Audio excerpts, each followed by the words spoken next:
Kodiak Bear attacks logging camp, 4 workers dead. April 26, 2025.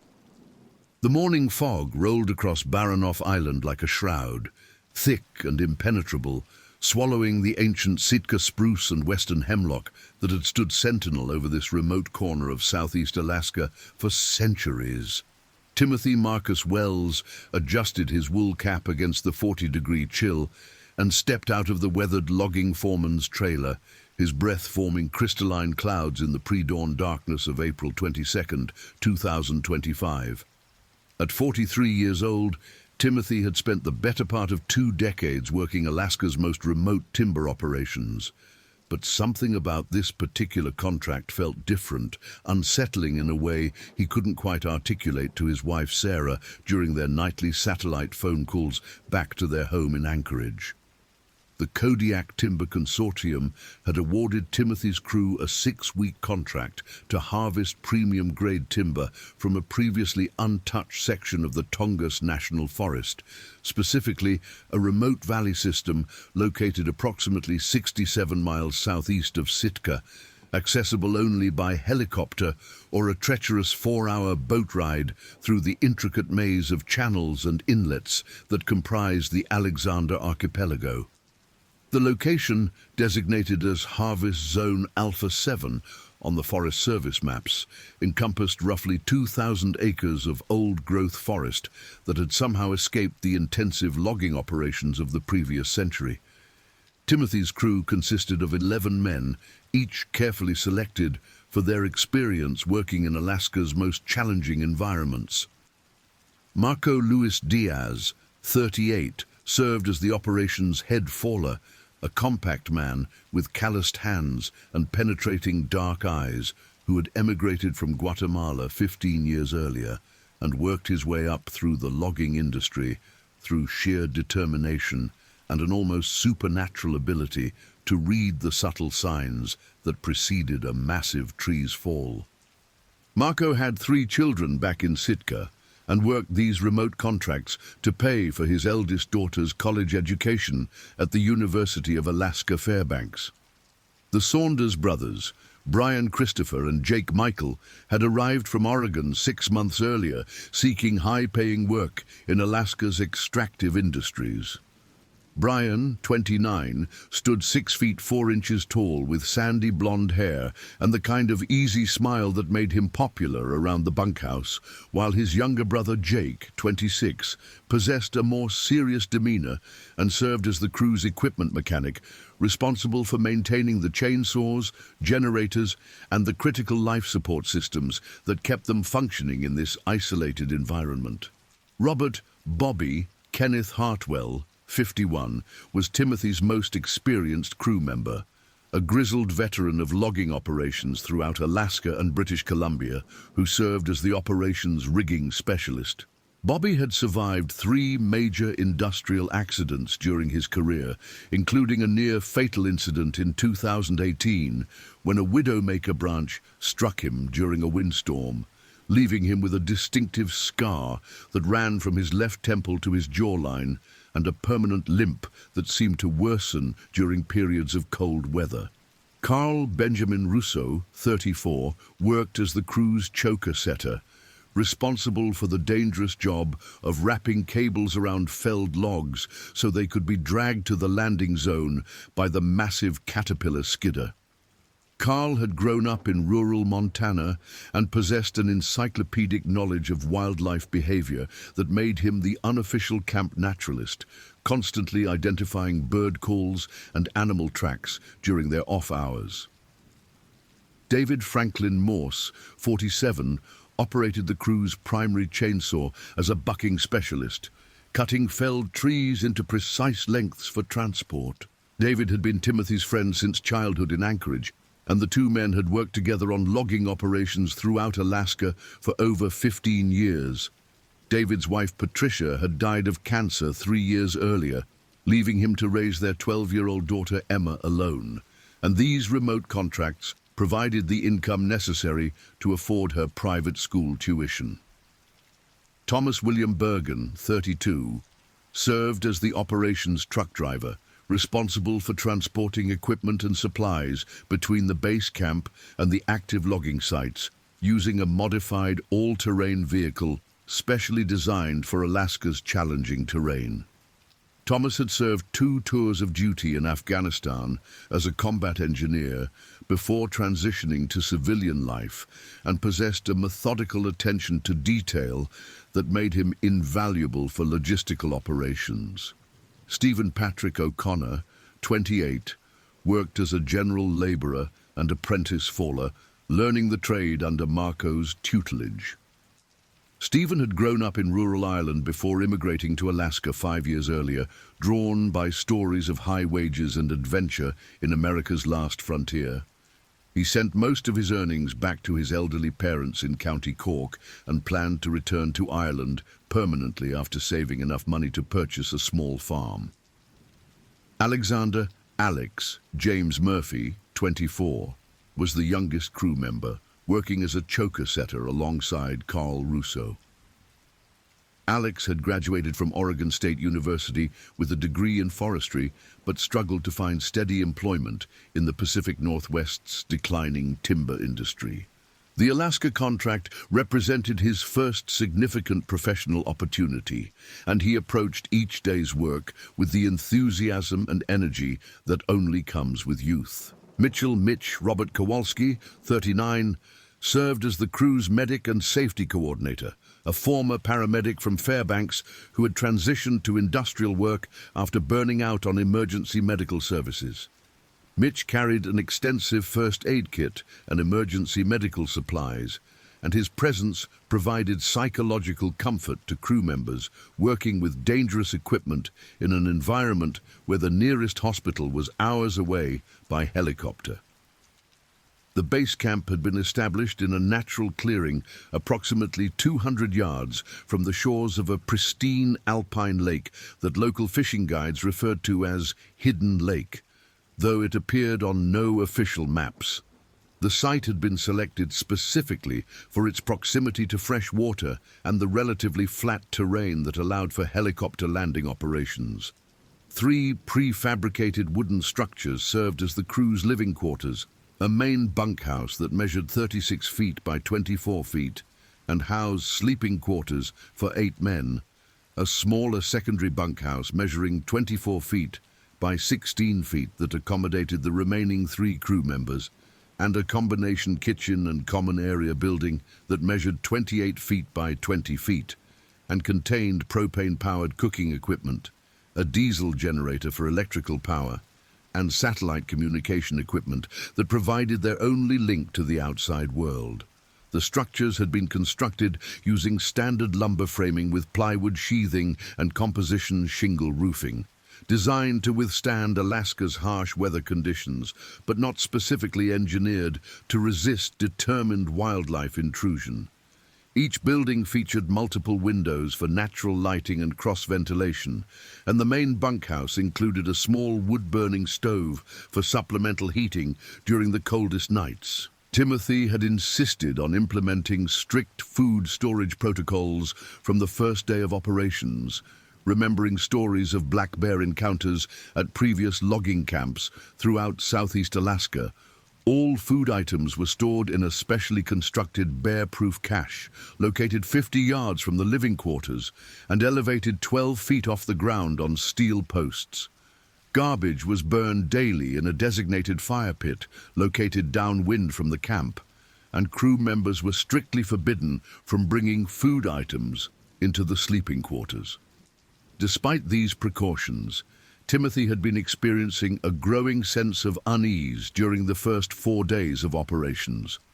The forest around their camp seemed unusually quiet, lacking the typical bird songs and small mammal activity that characterized healthy wilderness ecosystems.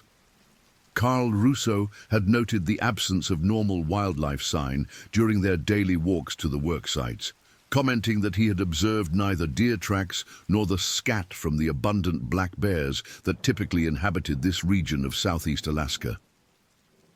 On the evening of April 25th, the crew gathered in the common area for their nightly meal of canned chili and cornbread, prepared by rotating teams of 2 men who took turns serving as camp cooks. The conversation that night centered on their progress toward meeting the contract's ambitious timber harvest targets and speculation about potential bonus payments if they completed the work ahead of schedule. Marco Diaz mentioned that his chainsaw had been cutting unusually slowly during the afternoon, requiring frequent sharpening of the chain despite working relatively soft wood, a phenomenon he attributed to the high mineral content in the soil that made the trees denser than typical Southeast Alaska timber. As darkness fell across the valley around 9:30 that evening, the crew members began their normal routine of preparing for sleep. The satellite weather forecast indicated clear skies and temperatures dropping into the upper 30s during the overnight hours, followed by partly cloudy conditions on April 26th, with a high temperature reaching approximately 52 degrees Fahrenheit. The forecast showed no precipitation expected for the remainder of the work week, conditions that would allow them to maintain their aggressive cutting schedule without weather-related delays. Timothy completed his nightly radio check with the Kodiak Timber Consortium's dispatch office in Sitka at 10:15, reporting normal operations and confirming that helicopter resupply flights would arrive as scheduled on April 28th to deliver fuel, food, and replacement chainsaw parts. The radio operator, Jennifer Walsh, noted Timothy's transmission in the company's daily operations log and reminded him to maintain regular contact schedules as required by Alaska Department of Labor workplace safety regulations for remote operations. The main bunkhouse housed Timothy, Marco, Brian Saunders, Jake Saunders, Bobby Hartwell, Carl Russo, David Morse, and Thomas Bergen in 4 sets of military surplus bunk beds arranged along the east and west walls of the building. The smaller secondary bunkhouse accommodated Stephen O'Connor, Alex Murphy, and Mitch Kowalski in a more cramped but adequate arrangement that featured 3 single beds and a small table used for equipment maintenance and repair work.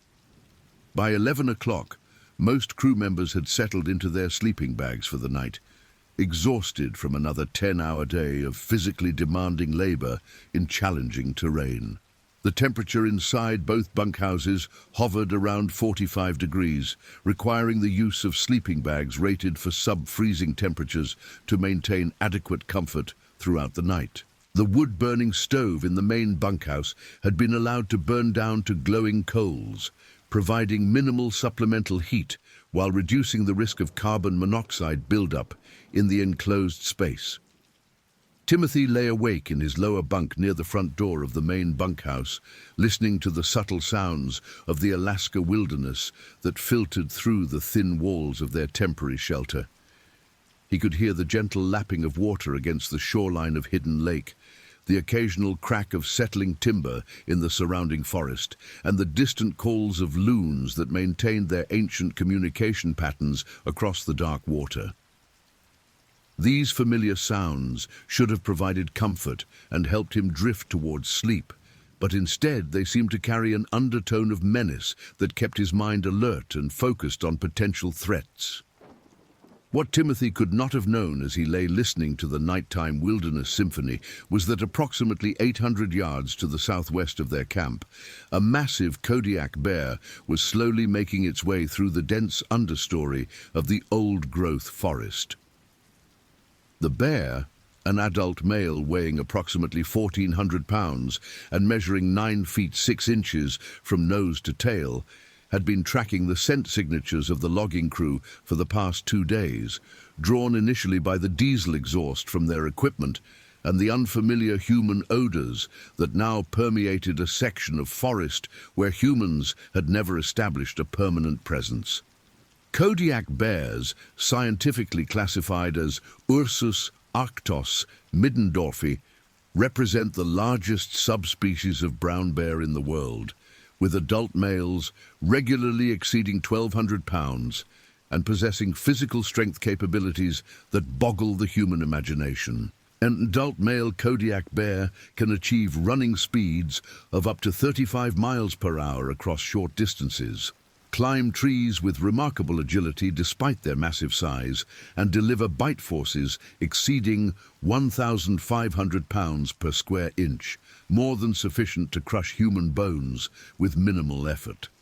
This particular bear had been born in the spring of 2011, making him approximately 14 years old and approaching the prime of his physical development. Wildlife biologists classify Kodiak bears as reaching sexual maturity around age 5, with adult males continuing to grow in size and strength until approximately age 15, when they achieve their maximum body mass and territorial dominance capabilities. The bear, now stalking the logging camp, had successfully defended a territory encompassing roughly 40 square miles of pristine wilderness, driving away younger males and establishing himself as the apex predator in this remote corner of Baranof Island. During the spring months, Kodiak bears emerge from their winter hibernation dens in a state of hyperphagia, an intense biological drive to consume massive quantities of food to replenish fat stores depleted during their months-long dormancy period.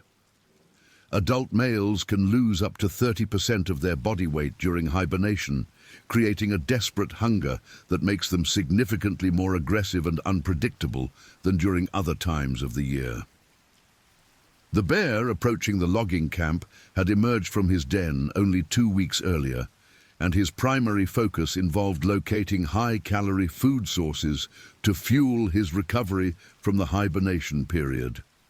The scent trail that led him toward the human encampment contained multiple attractant compounds that triggered powerful feeding responses in his primitive brain. The diesel fuel used to power their generators and chainsaws produced hydrocarbon odors that reminded him of the natural petroleum seeps that sometimes flavored the salmon streams where he typically fed during summer months.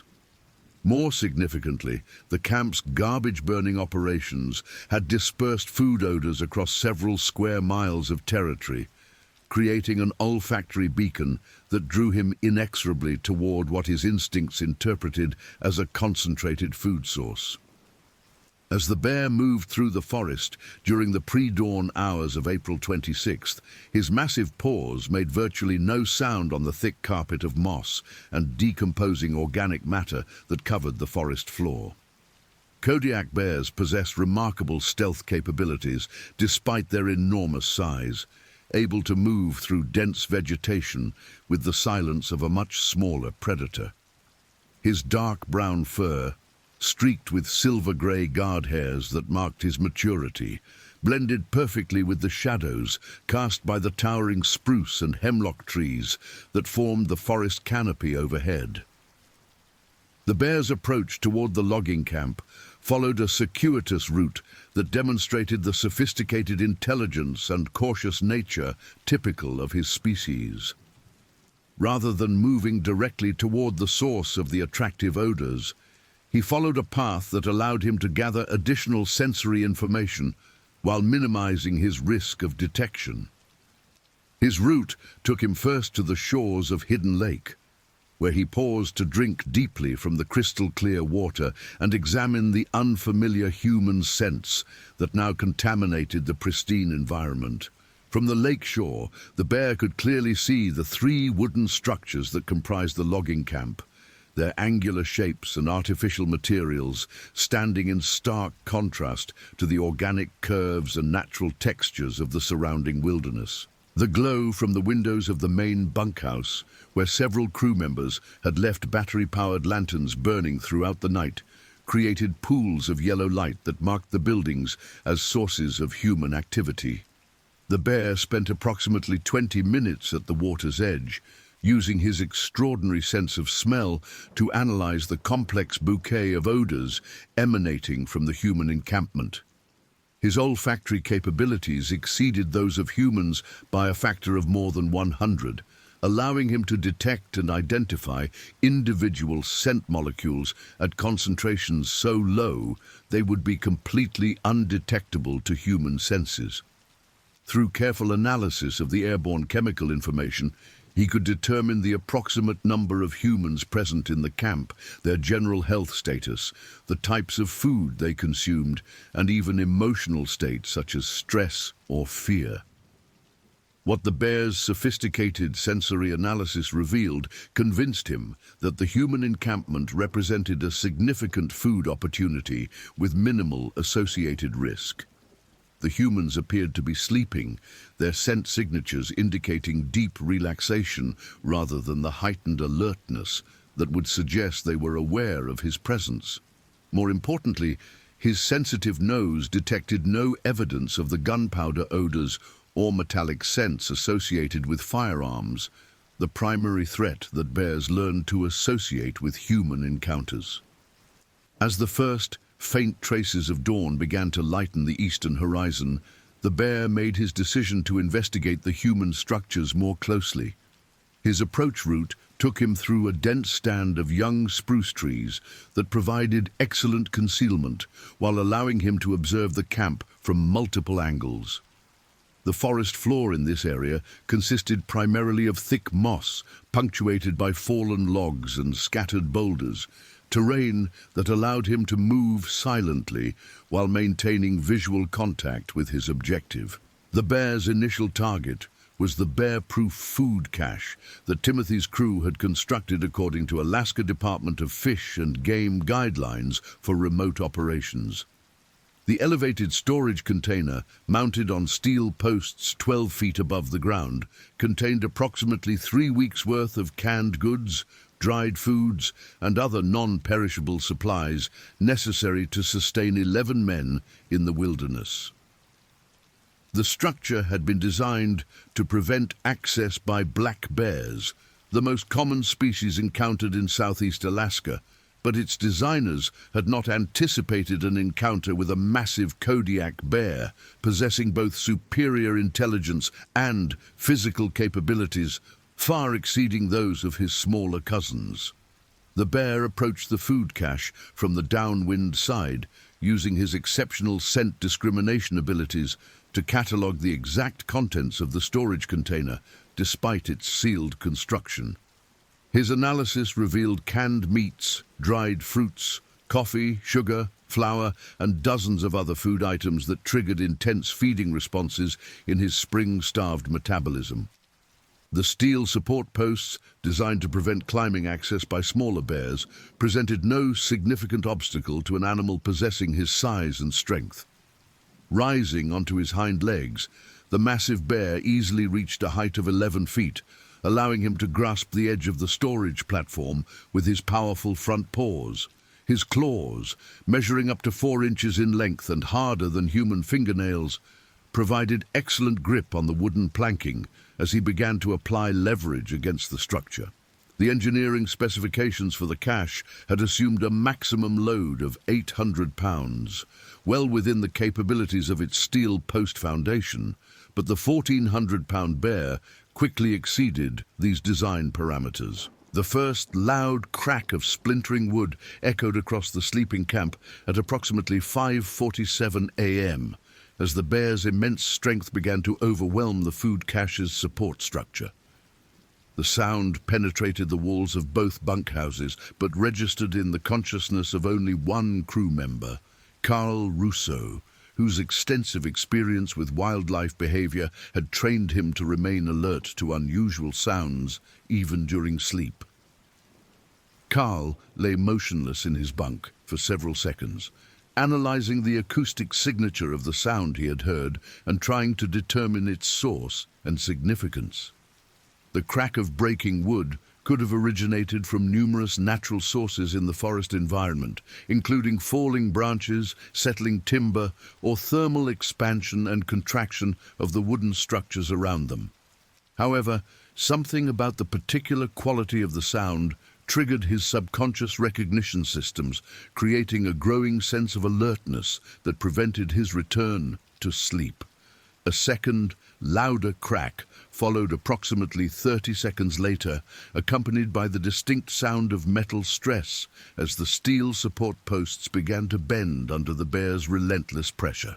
This time, the noise awakened both Bobby Hartwell and David Morse, who shared Carl's general bunk area in the main bunkhouse. Bobby's construction experience had familiarized him with the sounds of structural failure, and he immediately recognized that something was causing significant damage to camp infrastructure. "Did you guys hear that?" Bobby whispered, his voice barely audible above the ambient sounds of their sleeping companions. "Sounded like something breaking," David replied equally quietly, not wanting to awaken the entire crew unnecessarily if the sounds had a benign explanation. Carl sat up in his bunk and began pulling on his boots, his wildlife experience suggesting that the noises originated from animal activity rather than simple structural settling. "I'm going to take a look outside," he announced in a low voice that carried enough authority to discourage arguments from his bunkmates. "Wait," Bobby said, reaching for his own boots. "If something's out there, you shouldn't go alone." The conversation awakened Marco Diaz, whose position in the bunk directly below Carl's made him sensitive to movements and conversations in the immediate area. Marco's years of experience working in remote locations had taught him to trust the instincts of crew members who expressed concern about potential safety issues, and he immediately began preparing to join the investigation. While the three men quietly prepared to venture outside, the bear had succeeded in completely destroying the food cache structure, bringing down the entire platform in a cascade of splintered wood and twisted metal that scattered canned goods and packaged foods across a roughly 20-yard radius. The sound of the final collapse, occurring at approximately 5:51 a.m., awakened every remaining crew member in both bunkhouses and created an immediate atmosphere of confusion and concern. Timothy Wells sat up in his bunk near the front door of the main bunkhouse, instantly alert and focused on assessing the potential threat to his crew. His first instinct was to assume equipment failure, possibly involving their generator or one of the larger pieces of logging machinery, but the sounds seemed to originate from the wrong direction for a mechanical problem. "Everyone stay calm," Timothy announced in his clear, authoritative voice that had guided logging crews through dangerous situations for over 2 decades. "Something's happened outside, but let's figure out what we're dealing with before anyone goes rushing around in the dark."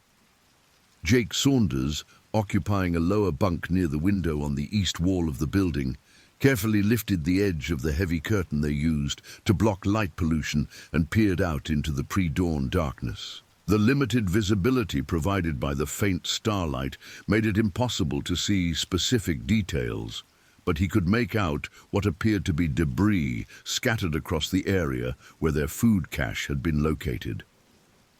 "I think something got into our food supply," Jake reported to the assembled crew members. "Looks like there's stuff scattered all over the place where the cache was."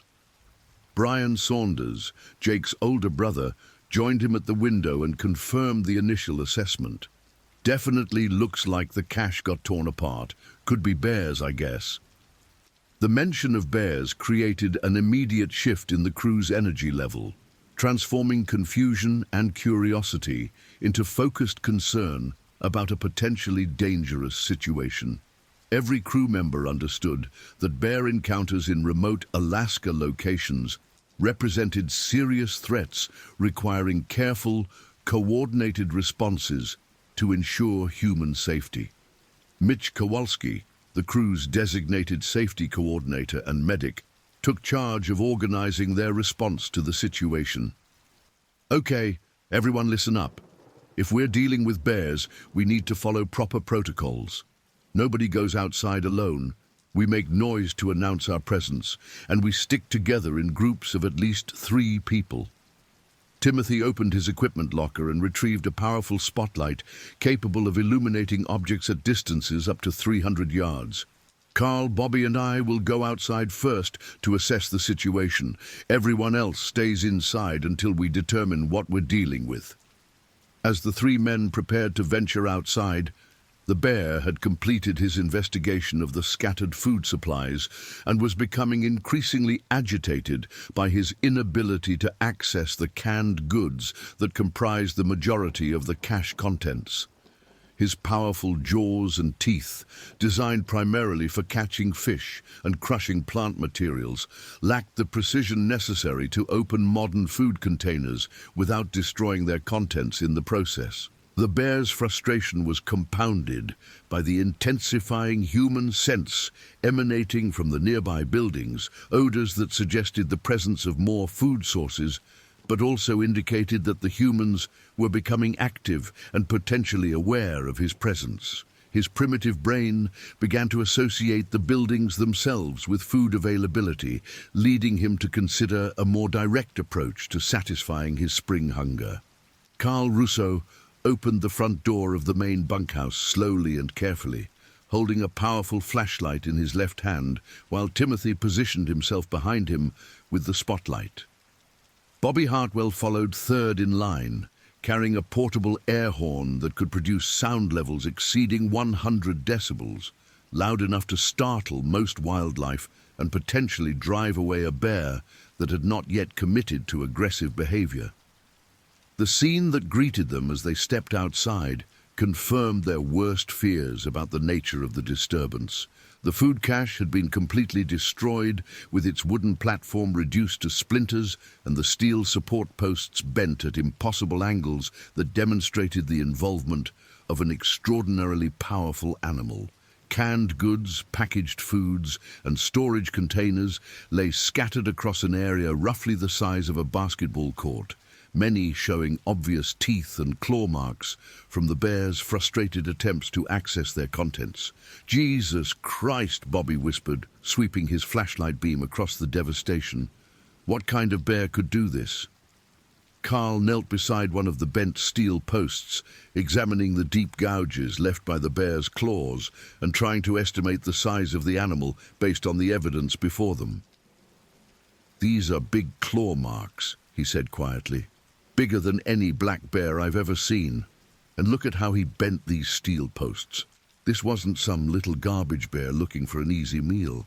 Timothy played his spotlight beam across the surrounding forest, hoping to catch a reflection from the bear's eyes that would indicate its current location and behavior. The powerful light penetrated approximately 50 yards into the tree line, but revealed no immediate signs of wildlife activity.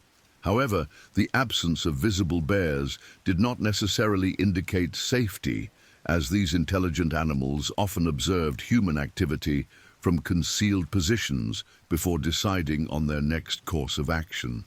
"We need to get everyone together and figure out our next move," Timothy said, maintaining his voice at a low volume to avoid creating additional noise that might provoke an aggressive response from any bears still in the immediate area. "This level of damage suggests we're dealing with a really big bear, maybe even a brown bear or Kodiak that wandered down from the mainland." The mention of Kodiak bears sent a chill through all three men as they understood the significant differences in size, strength, and aggressiveness between the black bears commonly encountered in southeast Alaska and their massive cousins from the Kodiak Island archipelago. While black bears typically weighed between 200 and 400 pounds and could often be intimidated or driven away through noise and aggressive human behavior, Kodiak bears exceeded 1,000 pounds and possessed both the physical capability and temperamental inclination to view humans as potential threats requiring elimination. As the three men retreated toward the safety of the main bunkhouse, the bear was beginning his approach toward the buildings themselves. His investigation of the scattered food supplies had provided enough caloric intake to temporarily satisfy his immediate hunger, but the persistent scent of additional food sources emanating from the human structures continued to trigger his foraging instincts. More problematically, the bear's territorial instincts were beginning to interpret the human presence as an invasion of his domain that required a more assertive response. The bear's approach toward the buildings followed the same careful, methodical pattern he had used during his initial reconnaissance of the area. Rather than charging directly toward the structures, he moved through the forest in a wide arc that would bring him to the rear of the building complex, where the smaller secondary bunkhouse offered what appeared to be the easiest target for investigation. Timothy, Carl and Bobby entered the main bunkhouse and quickly briefed the remaining crew members on the extent of damage to their food supplies and the probable involvement of a large bear in the destruction. The news created an immediate discussion about appropriate response options, with various crew members suggesting different approaches to dealing with the wildlife threat. "We should fire off some rounds to scare it away," suggested Brian Saunders, referring to the small caliber rifle that Timothy carried for emergency use. "Bears usually run when they hear gunshots." "That works for black bears," Carl replied. "But if this is a big brown bear or Kodiak, gunshots might just make it mad. We don't have anything here that could stop a really big bear if it decided to charge us." Marco Diaz expressed concern about their isolation and limited communication capabilities. "How fast could we get a helicopter in here if we called for emergency evacuation?" he asked Timothy. "Best case scenario, probably 3 to 4 hours, Timothy replied. "But that assumes good weather and available aircraft. Could be a lot longer if conditions aren't right for flying." David Morse pointed out that their current shelter provided only minimal protection against a determined bear attack. "These buildings weren't designed to keep out large animals," he observed. "If a big bear really wanted to get in here, I don't think these walls would stop it." The conversation was interrupted by a loud thudding sound from the direction of the secondary bunkhouse, followed immediately by the sound of splintering wood and the unmistakable voice of Stephen O'Connor shouting in alarm. The secondary building, located approximately 30 yards from the main bunkhouse, housed Stephen, Alex Murphy and Mitch Kowalski in more cramped but supposedly secure accommodations. "That came from the other building," Tommy Bergen announced unnecessarily, as every crew member had clearly heard the commotion from their companions. Timothy grabbed his rifle and spotlight, while instructing the rest of his crew to remain inside the main bunkhouse until he could assess the situation at the secondary building. "Everyone stay put and keep quiet," he ordered. "Carl and Bobby, you're with me. Everyone else, get ready to help if we need you, but don't come outside unless I specifically call for you." The 3 men exited the main bunkhouse and immediately began running toward the secondary building, where they could see Stephen O'Connor and Alex Murphy standing outside in their underwear and boots, obviously having fled the structure in considerable haste. Mitch Kowalski emerged from the building carrying his medical kit and flashlight, his face pale with shock and adrenaline. "There's a bear trying to get into the building," Stephen called out as soon as he saw Timothy approaching. "Huge fucking bear. Biggest thing I've ever seen. It's tearing apart the back wall." As if to confirm Stephen's report, another loud crash echoed from the rear of the secondary bunkhouse, accompanied by the sound of aluminum siding being peeled away from the building's wooden frame. The bear had discovered that the secondary building's construction included large windows and what appeared to be easier access points than the main bunkhouse, making it an attractive target for his continuing investigation of the human settlement. Timothy played his spotlight toward the rear of the building and immediately caught sight of the massive bear, who had risen onto his hind legs and was systematically destroying the building's back wall with his powerful front paws. The animal's size exceeded anything Timothy had encountered during his 2 decades of Alaska wilderness experience, standing nearly 12 feet tall when upright and possessing a bulk that suggested a body weight far exceeding that of typical Southeast Alaska bears. "Holy shit," Bobby breathed, staring at the enormous creature methodically dismantling their shelter. "That's not a black bear. That's not even a normal brown bear. Look at the size of that thing." The bear's fur appeared dark brown to black in the artificial light, but his massive head and distinctive shoulder hump clearly identified him as a member of the brown bear family rather than the smaller black bears native to the region. His behavior demonstrated none of the timidity or fear typically displayed by bears encountering humans, instead showing the confident aggression of an apex predator, investigating what he perceived as an intrusion into his territory. Carl Russo, drawing on his extensive wildlife experience, immediately recognized the serious nature of their situation. "This bear isn't just looking for food," he said quietly. "He's showing territorial behavior. He's not afraid of us, and he's not going to be easily scared away." The bear's investigation of the secondary bunkhouse was revealing structural vulnerabilities that he could exploit to gain access to the interior of the building.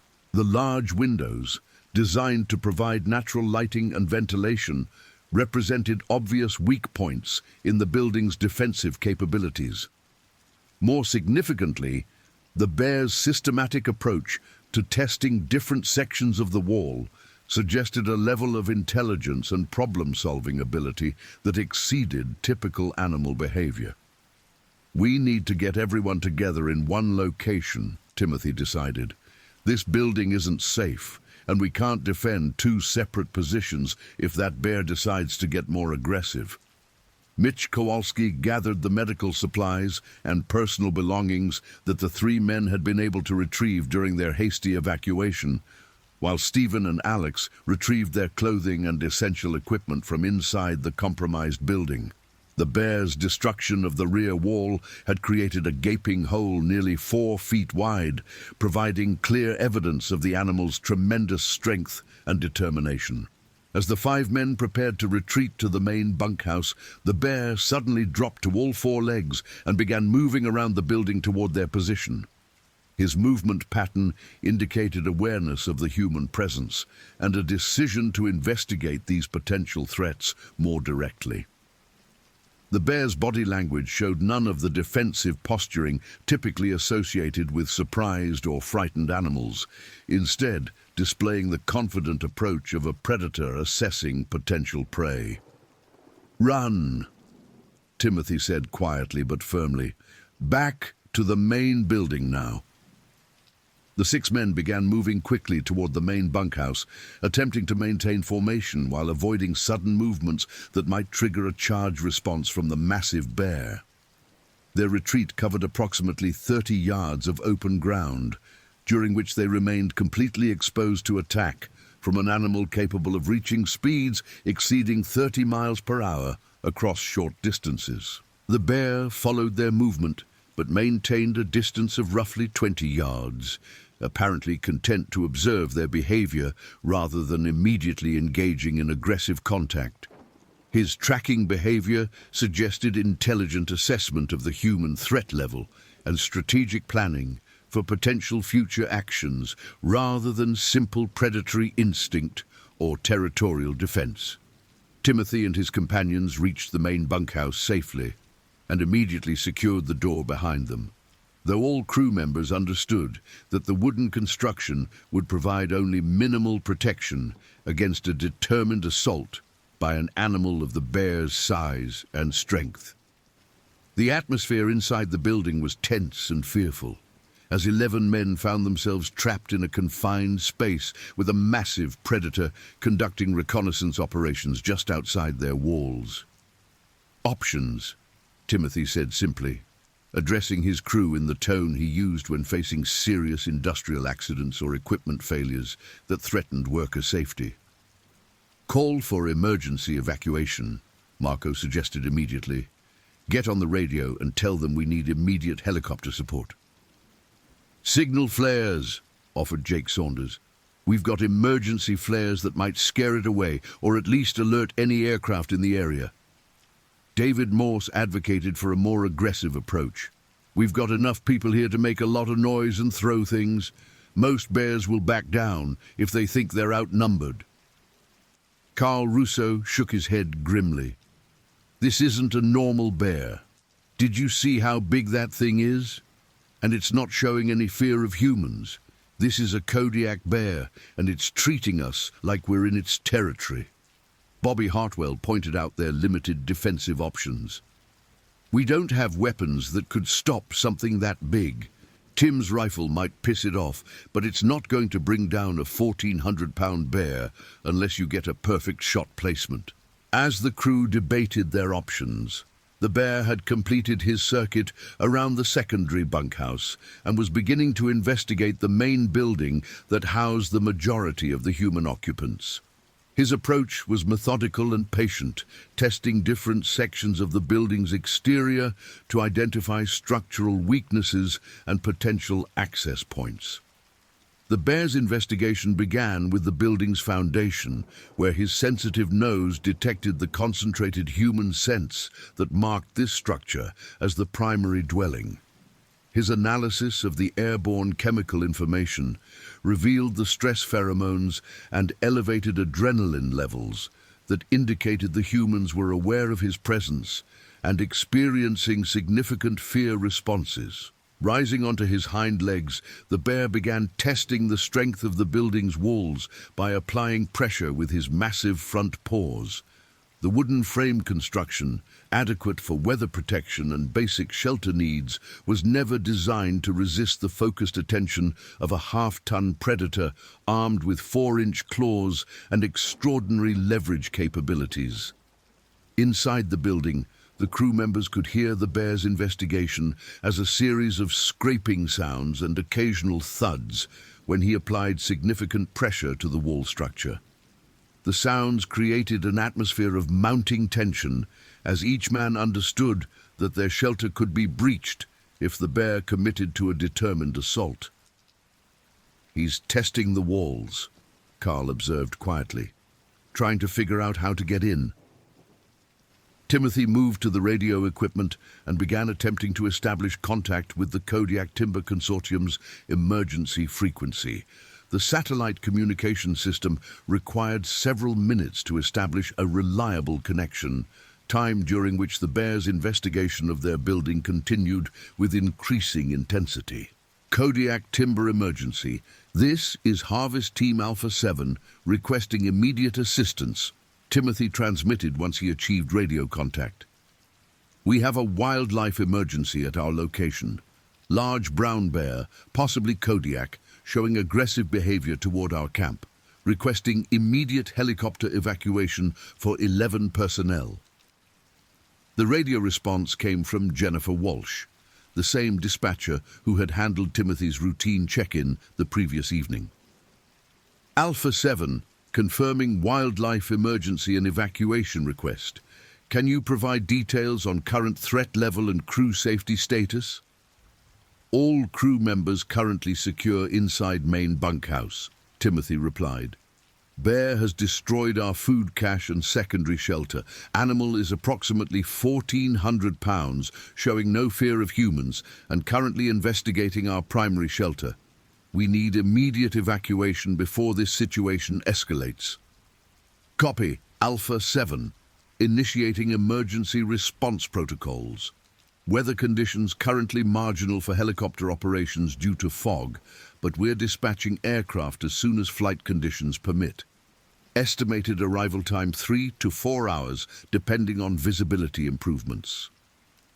The news that helicopter evacuation would be delayed for several hours created additional stress among the crew members, who realized they would need to maintain their defensive position inside the compromised building for an extended period, while the massive bear continued his investigation of their shelter.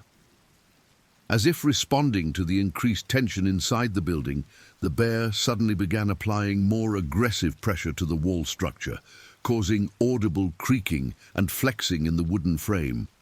His front claws scraped against the exterior plywood sheathing as he attempted to gain purchase for more effective leverage against the building's defensive capabilities. "He's trying to break in," Alex Murphy said, stating the obvious but voicing what every crew member was thinking. The bear's assault on the building's structural integrity continued for approximately 10 minutes, during which the crew members remained as quiet as possible to avoid providing additional stimulus for aggressive behavior. However, the bear's persistence and methodical approach suggested that he had committed to gaining access to the building regardless of human resistance. The first serious breach occurred when the bear's claws penetrated the plywood exterior sheathing and began tearing away large sections of the wall covering.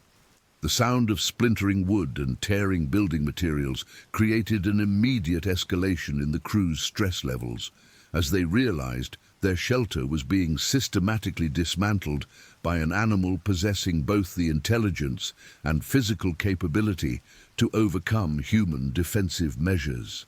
"We need to do something," Brian Saunders said urgently. "He's going to get through that wall." Timothy chambered around in his rifle and moved toward the window where he could observe the bear's attack on their building.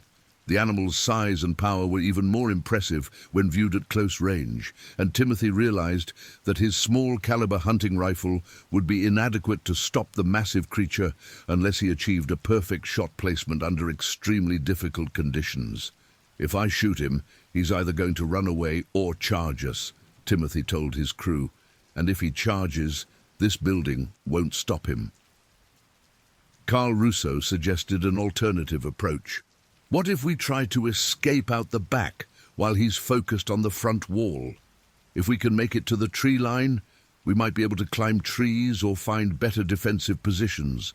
The suggestion prompted immediate debate among the crew members, with some favoring the aggressive option of trying to drive away the bear through coordinated human action, while others supported the retreat option of abandoning the building and seeking alternative shelter in the surrounding forest. Their debate was terminated abruptly when the bear succeeded in creating a hole large enough to insert his massive head through the compromised wall structure. The sight of the enormous predator's head appearing inside their shelter created immediate panic among several crew members and prompted Timothy to make an executive decision about their response strategy. "Everyone out the back door now," Timothy ordered, abandoning any thought of defending their current position against an animal that had already demonstrated the ability to breach their shelter. "Move fast, but stay together. Head for the big spruce trees behind the camp." The crew members began filing out through the rear exit of the main bunkhouse, moving as quickly as possible while trying to maintain group cohesion for mutual protection. Their destination was a stand of old-growth Sitka spruce trees, located approximately 100 yards behind the camp, trees large enough to provide climbing opportunities beyond the reach of even the most persistent bear. As the humans began their retreat, the bear had succeeded in enlarging the hole in the building's wall to the point where he could insert his entire head and one front leg into the interior space. His investigation of the abandoned building revealed concentrated human scent markers, but no immediate food sources, leading to increased agitation and a decision to pursue the fleeing humans rather than continuing his investigation of the empty structure. The bear extracted himself from the damaged building and immediately began tracking the human scent trail toward the forest. His pursuit was not conducted at full speed, suggesting continued assessment of the threat level rather than committed predatory attack. But his steady progress toward the fleeing crew members created an atmosphere of mounting terror among the men. Tommy Bergen, serving as the rear guard during their retreat, looked back toward the camp and saw the massive bear emerging from behind the main bunkhouse. "He's coming after us," Tommy called out to his companions. "Moving fast." The crew members increased their pace toward the relative safety of the large trees, but several men were already experiencing difficulty maintaining the rapid movement pace across the uneven forest floor. Alex Murphy, the youngest crew member, stumbled over a fallen log and fell heavily, requiring assistance from Jake Saunders to regain his footing and continue the retreat. Carl Russo reached the base of the largest Sitka spruce tree and immediately began climbing, using his wildlife experience to select a tree with adequate branch structure to support multiple human occupants while providing sufficient height to remain beyond bear reach. The tree he selected measured approximately 8 feet in diameter at its base and featured sturdy horizontal branches beginning at a height of 12 feet above the ground. "This one," Carl called out to his companions. "Everyone up this tree fast as you can." The crew members began climbing the massive spruce tree with varying degrees of success, depending on their individual physical capabilities and experience with tree climbing. Carl, Bobby, and Stephen reached safe heights quickly, while others struggled with the physical demands of ascending the tree under stress conditions while wearing heavy work boots and bulky clothing.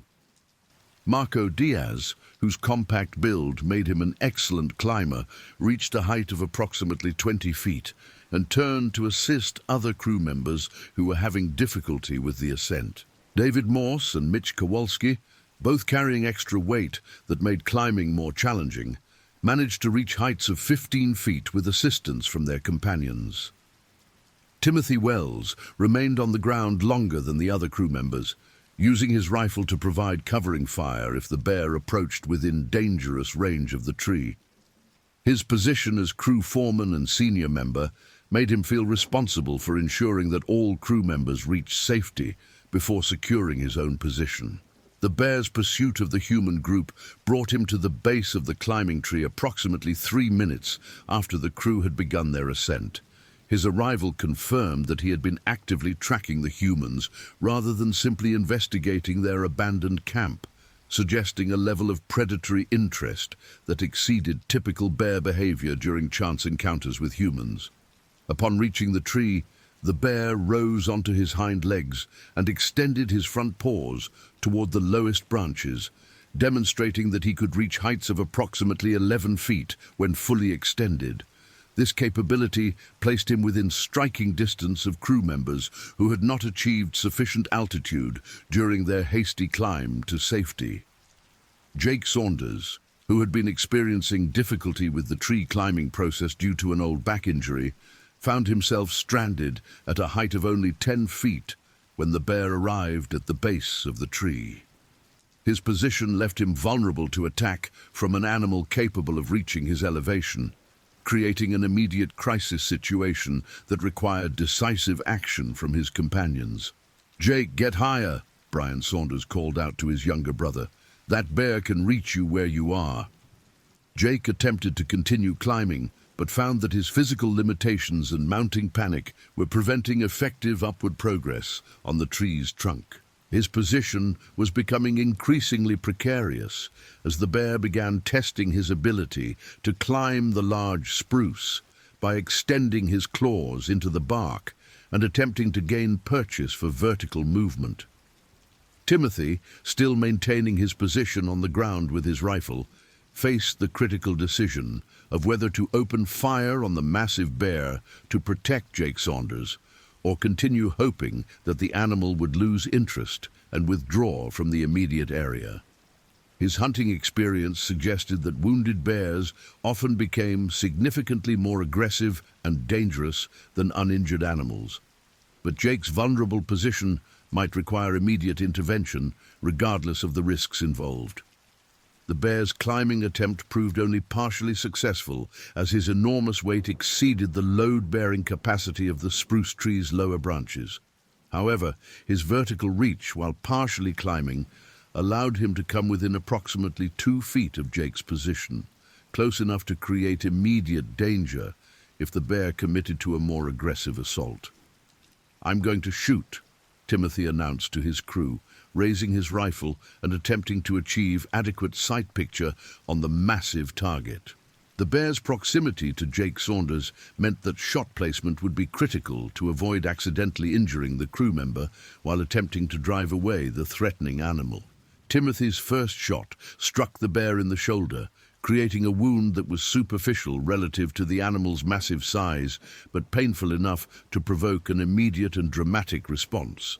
Rather than retreating from the tree, as Timothy had hoped, the bear's reaction was to become significantly more aggressive and focused on reaching the humans who had inflicted injury upon him. The wounded bear abandoned his climbing attempt and instead began applying his enormous strength directly to the base of the spruce tree, attempting to shake or topple the entire structure to bring the human occupants within reach. His assault on the tree created violent movements that threatened to dislodge crew members from their precarious positions among the branches. "Hold on," Carl Russo called out as the massive tree began swaying under the bear's assault. "Wrap your arms around the trunk and hold on tight." The bear's attack on the tree continued for approximately 5 minutes, during which the crew members struggled to maintain their positions while the entire structure swayed and shook under the animal's relentless pressure. Several men came close to losing their grip and falling to the ground, where they would have been completely vulnerable to the enraged predator. Timothy fired 2 additional shots at the bear, both striking the animal in non-vital areas, but serving to increase his agitation rather than driving him away from the tree.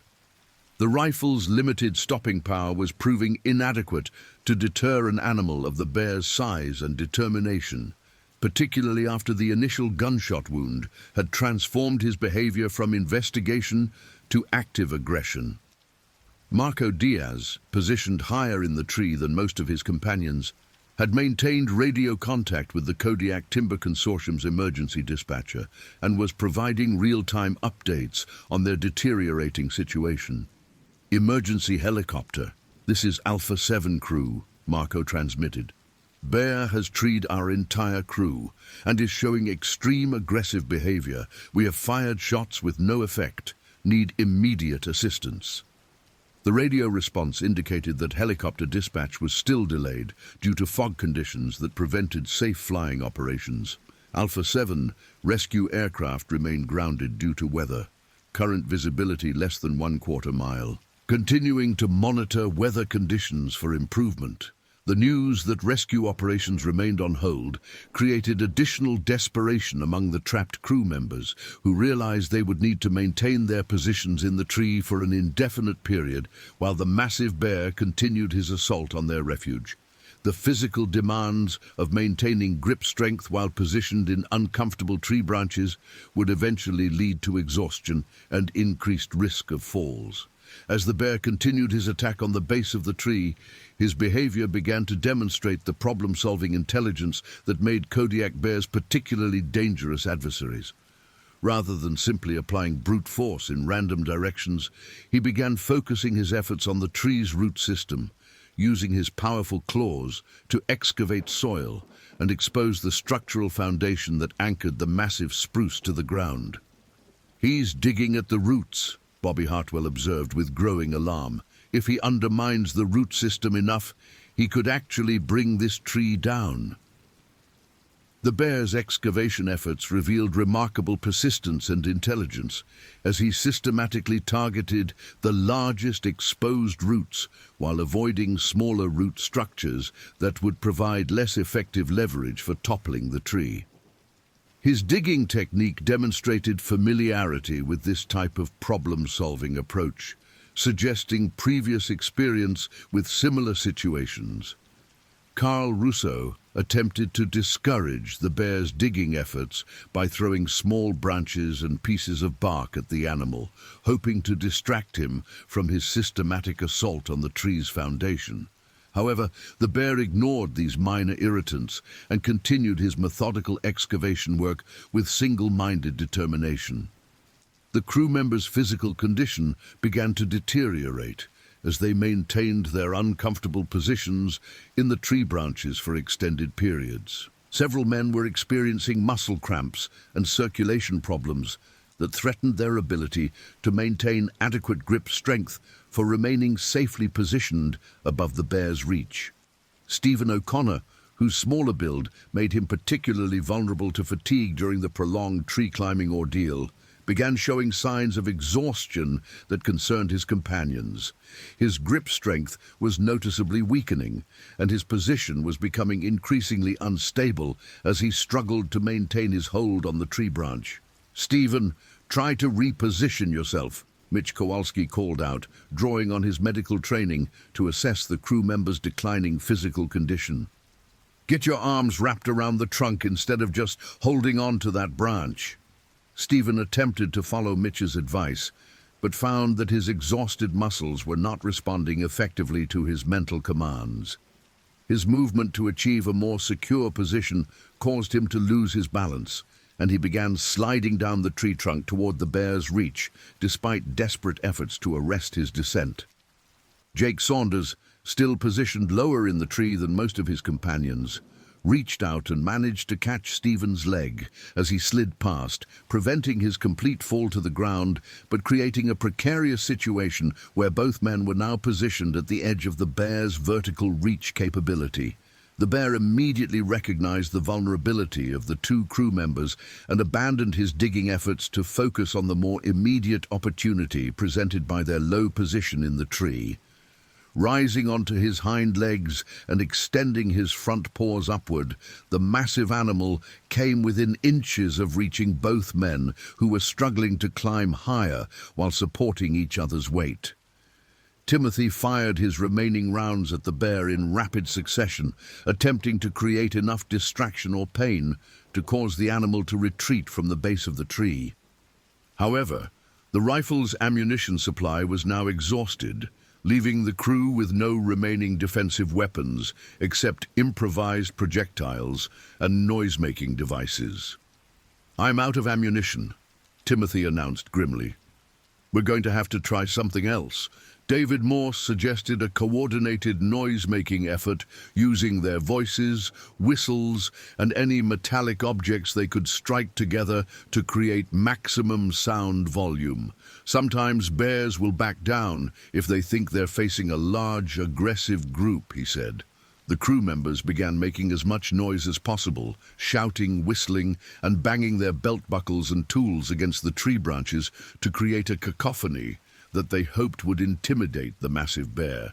Their efforts produced significant sound volume, but the bear's response was minimal, suggesting that his commitment to reaching the trapped humans exceeded his sensitivity to acoustic deterrence. As the noise-making efforts continued, the bear resumed his excavation work at the base of the tree with even greater intensity, apparently interpreting the human vocalizations as evidence of distress that confirmed his advantage in the confrontation. His digging technique had become more sophisticated, focusing on specific root structures that provided critical support for the tree's stability. The massive spruce began showing signs of structural compromise as the bear's excavation efforts weakened its foundation anchoring system. The tree's movement in response to wind loads became more pronounced, and crew members could feel the increasing instability in their refuge's structural integrity. "This tree isn't going to hold much longer," Carl warned his companions. "We need to get ready to move to another tree before this one comes down."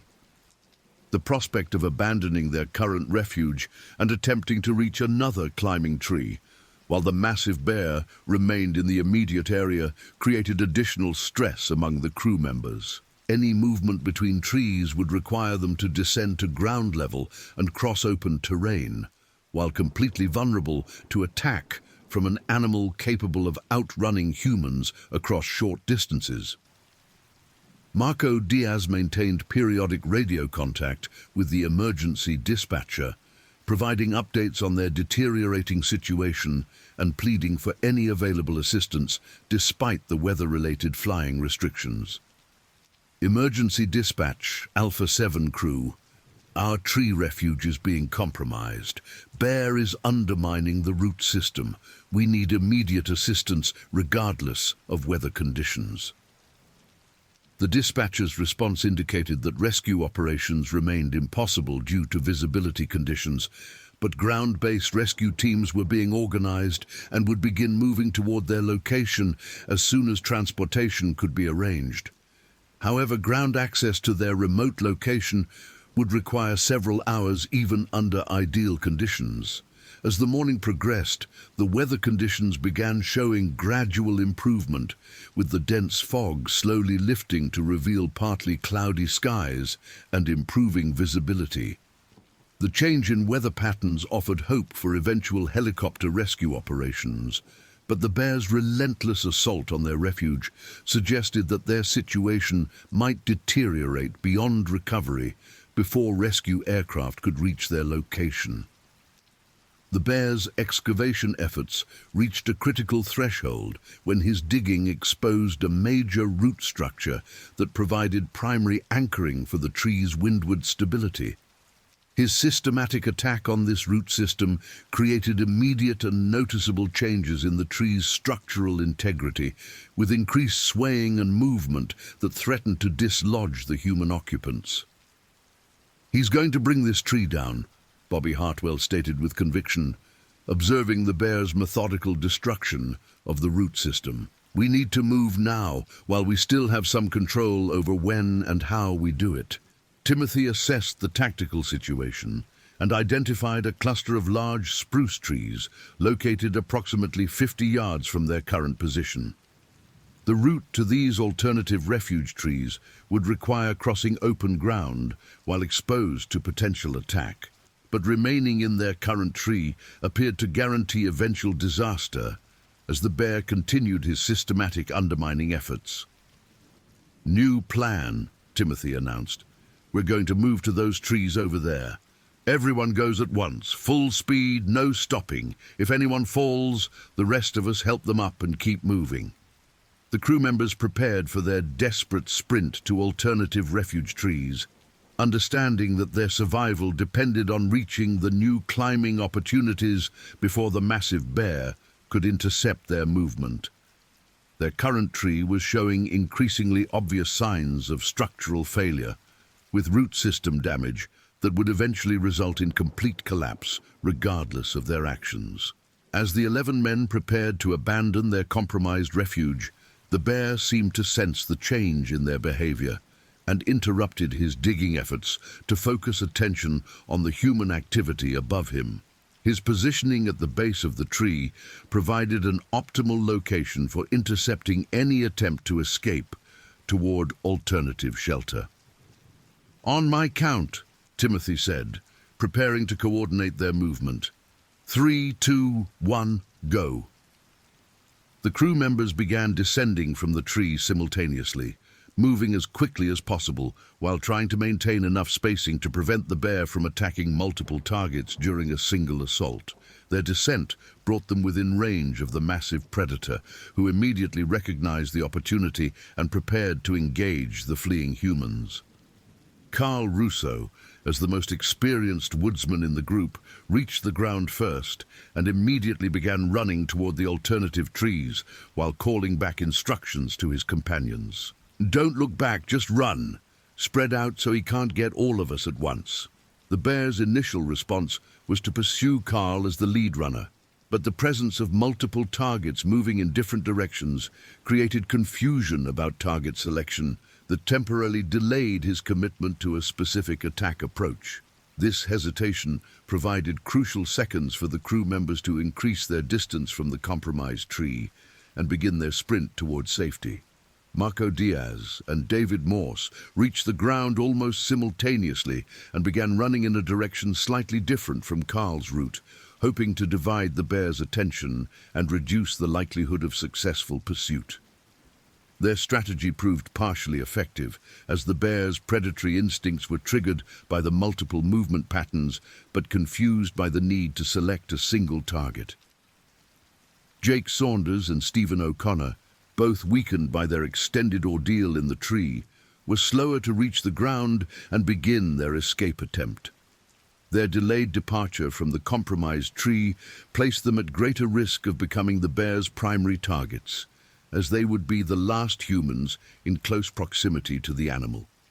The bear's decision-making process resolved in favor of pursuing Jake and Stephen, the two crew members who appeared most vulnerable due to their slower movement speed and obvious physical distress. His pursuit began with a powerful charge that closed the distance between predator and prey with shocking speed. Timothy Wells, serving as the designated rear guard during the escape attempt, positioned himself between the charging bear and the two slower crew members while attempting to reload his rifle with his emergency ammunition supply. His intervention was intended to provide distraction that would allow Jake and Stephen to reach the safety of the alternative trees. The bear's charge brought him into contact with Timothy before the crew foreman could complete his rifle loading process, resulting in the first direct physical confrontation between human and predator since the ordeal began. The impact of the bear's assault knocked Timothy to the ground, and left him completely vulnerable to follow-up attacks from the massive animal. "Timothy's down," Brian Saunders called out as he witnessed the bear's successful attack on their crew leader. The bear got him. The sight of Timothy's fall created immediate panic among the remaining crew members, some of whom stopped their retreat toward the alternative trees and considered returning to assist their fallen leader. However, the bear's position over Timothy's motionless form made any rescue attempt extremely dangerous and unlikely to succeed. Carl Russo, who had successfully reached the base of the largest alternative tree, began climbing immediately while calling out instructions to his approaching companions. "Keep moving, don't stop. Get up these trees before he comes after the rest of us." Marco Diaz reached the tree cluster and selected a different climbing tree from Carl's choice, hoping to distribute the crew members among multiple trees to prevent the bear from trapping all survivors in a single location. His strategy was based on the assumption that the bear could only focus his attention on one tree at a time, leaving occupants of other trees with opportunities for escape or alternative action. Jake Saunders and Stephen O'Connor, despite their exhaustion and terror, managed to reach the alternative tree cluster and begin climbing before the bear abandoned his attack on Timothy and resumed pursuit of the remaining crew members. Their successful escape to the trees provided temporary safety, but left them stranded in the same type of vulnerable position they had experienced previously. David Morse, Bobby Hartwell, and Mitch Kowalski reached the trees as a group and began climbing the same large spruce that Carl had selected, creating a concentration of human targets that might attract the bear's primary attention once he finished with Timothy and resumed his pursuit of the other crew members. The bear's attack on Timothy Wells continued for approximately 2 minutes, during which the crew foreman's fate became increasingly obvious to his watching companions. The massive animal's size and strength made human resistance impossible, and Timothy's attempts to defend himself proved completely ineffective against an adversary possessing overwhelming physical advantages.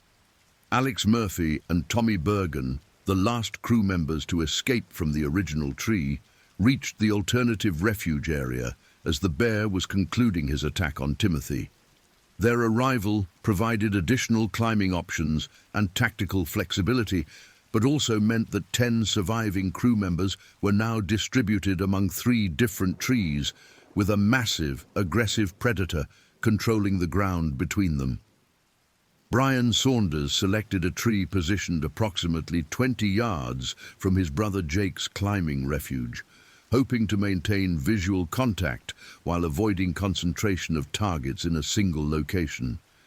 His climbing technique was more aggressive than his previous effort, driven by the knowledge that the bear had already demonstrated his willingness and ability to kill human opponents. The bear completed his attack on Timothy Wells and began surveying the area to locate the remaining human targets. His behavior suggested satisfaction with having eliminated one threat while maintaining awareness that multiple additional humans remained in the immediate vicinity. The scattered distribution of crew members among different trees created a more complex tactical situation than his previous single-tree assault. Mitch Kowalski, drawing on his emergency medical training, attempted to assess Timothy's condition from his position in the tree approximately 40 yards away. His visual examination suggested that their crew leader had sustained fatal injuries during the bear's attack, confirming the worst fears of the surviving crew members. "Timothy's gone," Mitch called out to his companions, providing the official medical assessment that confirmed what they had all witnessed. "There's nothing we can do for him now." The news of Timothy's death created a significant change in the crew's psychological condition, transforming their situation from a wildlife encounter with potential for eventual resolution into a life-or-death survival scenario with confirmed fatalities. The bear had crossed the threshold from nuisance animal to confirmed man-killer, fundamentally altering the threat assessment for any future interactions.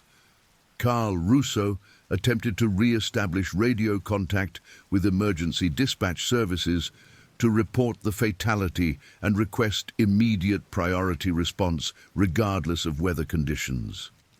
Emergency dispatch. This is Alpha 7 crew. We have confirmed fatality from bear attack. Timothy Wells is dead. Bear continues to threaten remaining 10 crew members. We need immediate emergency response. The radio response indicated that weather conditions were continuing to improve and helicopter operations might be possible within the next hour, but no definitive timeline could be provided for rescue operations. Ground-based rescue teams were en route, but remained several hours away from reaching the remote location. As the bear began investigating the different trees containing human refugees, his behavior demonstrated continued intelligence and problem-solving ability. Rather than focusing exclusively on a single tree, he moved systematically between the different locations, apparently assessing which targets offered the best opportunities for successful attacks. The bear's investigation began with the tree containing Jake Saunders and Stephen O'Connor, both of whom remained positioned at relatively low heights due to their physical limitations and exhaustion. His approach to their tree followed the same pattern as his previous assault, beginning with attempts to climb and progressing to systematic excavation of the root system. "He's starting on Jake and Stephen's tree," Carl reported to his companions. "Same pattern as before. He's going to try to bring down their tree." The crew members faced the horrible prospect of watching helplessly as the bear repeated his successful strategy against different targets, knowing that their position in alternative trees provided no effective means of intervention or assistance for their endangered companions. Jake Saunders attempted to climb higher in his tree to achieve greater safety margin, but his physical condition and the tree's branch structure limited his upward mobility options. Stephen O'Connor was experiencing similar difficulties, suggesting that both men would remain vulnerable to the bear's vertical reach capabilities. Marco Diaz considered the possibility of abandoning his own tree to create a distraction that might draw the bear away from Jake and Stephen. But the tactical situation offered no realistic prospect for successful intervention. Any crew member who descended to ground level would become immediately vulnerable to attack from an animal that had already demonstrated his willingness to kill humans. The bear's assault on Jake and Stephen's tree proceeded with the same methodical approach he had used previously, beginning with climbing attempts and progressing to systematic excavation work when the climbing approach proved inadequate. His technique showed refinement based on experience, suggesting rapid learning ability that made him an increasingly effective predator. "We need to do something," Brian Saunders called out, watching his younger brother's increasingly desperate situation. "Jake can't hold on much longer." David Morse suggested a coordinated distraction effort using thrown objects and noise to disrupt the bear's focus on the endangered tree. "If we all throw stuff at him at the same time, maybe we can confuse him enough to buy Jake and Stephen some time." The crew members began gathering loose branches, pieces of bark, and any other projectiles available from their tree positions, preparing for a coordinated bombardment intended to disrupt the bear's systematic assault. Their improvised weapons lacked sufficient mass or accuracy to cause significant damage, but might provide enough distraction to interrupt the bear's digging efforts. "On my signal," Carl coordinated, "everyone throw everything you've got at the bear. Aim for his head if possible." The coordinated projectile attack struck the bear from multiple directions, causing him to interrupt his digging and look up toward the sources of the irritating impacts. However, his response was limited to brief assessment of the threat level, after which he resumed his excavation work with continued determination.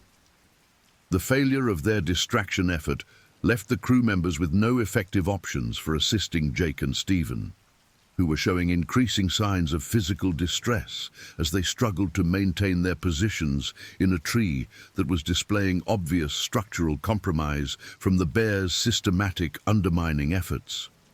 Stephen O'Connor's grip strength finally failed completely, causing him to lose his hold on the tree branch and begin sliding down the trunk toward the bear's reach. His descent was slower than a complete fall due to friction against the bark, but inevitable given his inability to arrest the downward movement. Jake Saunders attempted to catch Stephen during his descent, but found that his own precarious position prevented effective assistance. Both men were now positioned within the bear's vertical reach range, creating immediate danger that required desperate measures for survival. The bear recognized the opportunity presented by Stephen's descent and abandoned his digging to focus on the more immediate target. Rising onto his hind legs, the massive animal reached upward and succeeded in grasping Stephen's leg with his powerful front paw, immediately beginning to pull the crew member down toward ground level. Stephen's screams as the bear's claws penetrated his leg and began dragging him downward created immediate horror among his watching companions, who were forced to witness the attack without any means of effective intervention. The bear's grip strength and leverage advantage made Stephen's resistance completely ineffective. Jake Saunders, positioned slightly higher in the tree, attempted to kick at the bear's head to disrupt the attack on Stephen, but his position and the bear's size made his defensive efforts minimal and ineffective. The bear's focus on Stephen prevented immediate attention to Jake, but also demonstrated the animal's systematic approach to eliminating human threats. The bear's attack on Stephen O'Connor followed the same pattern as his previous assault on Timothy Wells, utilizing overwhelming size and strength advantages to eliminate human resistance quickly and efficiently. Stephen's attempts at self-defense proved completely inadequate against an adversary possessing such massive physical capabilities. Mitch Kowalski, observing the attack from his position in a nearby tree, provided medical assessment of Stephen's injuries in real time. Stephen's bleeding heavily from leg wounds. Bear has him on the ground. This is going to be fatal unless we can intervene immediately. However, intervention options remained non-existent given the tactical situation, and the bears demonstrated willingness to engage multiple human targets. Any crew member attempting to assist Stephen would merely provide an additional victim for the massive predator. The attack on Stephen continued for approximately 90 seconds before the bear achieved his objective and eliminated the second human threat. The crew members were forced to witness the entire assault without any capability for effective assistance, creating additional psychological trauma beyond their existing survival stress. Jake Saunders, still positioned in the compromised tree above the location where Stephen had been killed, found himself in immediate danger as the bear's attention turned toward the remaining human target in the immediate area. His position had become even more precarious due to the tree's structural damage and his own physical exhaustion. "Jake, you need to jump to another tree," Brian called out to his younger brother. "That tree isn't going to hold, and the bear knows you're still up there." Jake assessed his options for movement between trees, but found that the spacing and branch arrangements made successful jumping impossible given his current physical condition and stress levels. His situation appeared increasingly hopeless as the bear resumed his systematic assault on the tree's foundation. Carl Russo attempted to maintain radio contact with emergency services while providing real-time updates on their deteriorating situation. Emergency dispatch Alpha 7. We now have 2 confirmed fatalities. Timothy Wells and Stephen O'Connor killed by bear attack. Bear continuing aggressive assault on remaining 8 crew members. Immediate emergency response required. The dispatcher's response indicated that helicopter operations were becoming feasible as weather conditions continued to improve, with estimated arrival time reduced to approximately 45 minutes. However, the bear's systematic elimination of crew members suggested that additional fatalities would occur before rescue operations could reach their location. As the bear continued his assault on Jake's tree, the structural damage reached a critical threshold that threatened complete collapse of the refuge. The tree's movement in response to the bear's excavation efforts became pronounced enough to threaten Jake's ability to maintain his grip on the branches. "The tree's going down," Jake called out to his companions as he felt the massive structure beginning to tilt beyond its stability limits. "I can't hold on much longer." The imminent collapse of Jake's tree created a critical decision point for the remaining crew members, who had to choose between attempting a dangerous rescue effort or allowing the bear to claim a third victim. Brian Saunders made the decision to abandon his own tree and attempt to reach his brother before the collapse occurred. "I'm coming, Jake," Brian announced, beginning his descent from his own tree despite the obvious danger of exposing himself to ground-level attack from the massive bear. His decision was driven by family loyalty rather than tactical assessment, but created an opportunity for Jake's survival if the timing could be managed correctly. Brian's descent to ground level attracted the bear's immediate attention, drawing the predator away from his excavation efforts and toward the new threat presented by a human voluntarily entering the danger zone. The bear's response was to abandon Jake's tree and begin pursuing Brian across the open ground between tree clusters. Jake Saunders used the distraction provided by his brother's sacrifice to abandon his collapsing tree and attempt to reach alternative refuge before the bear could return to focus on him.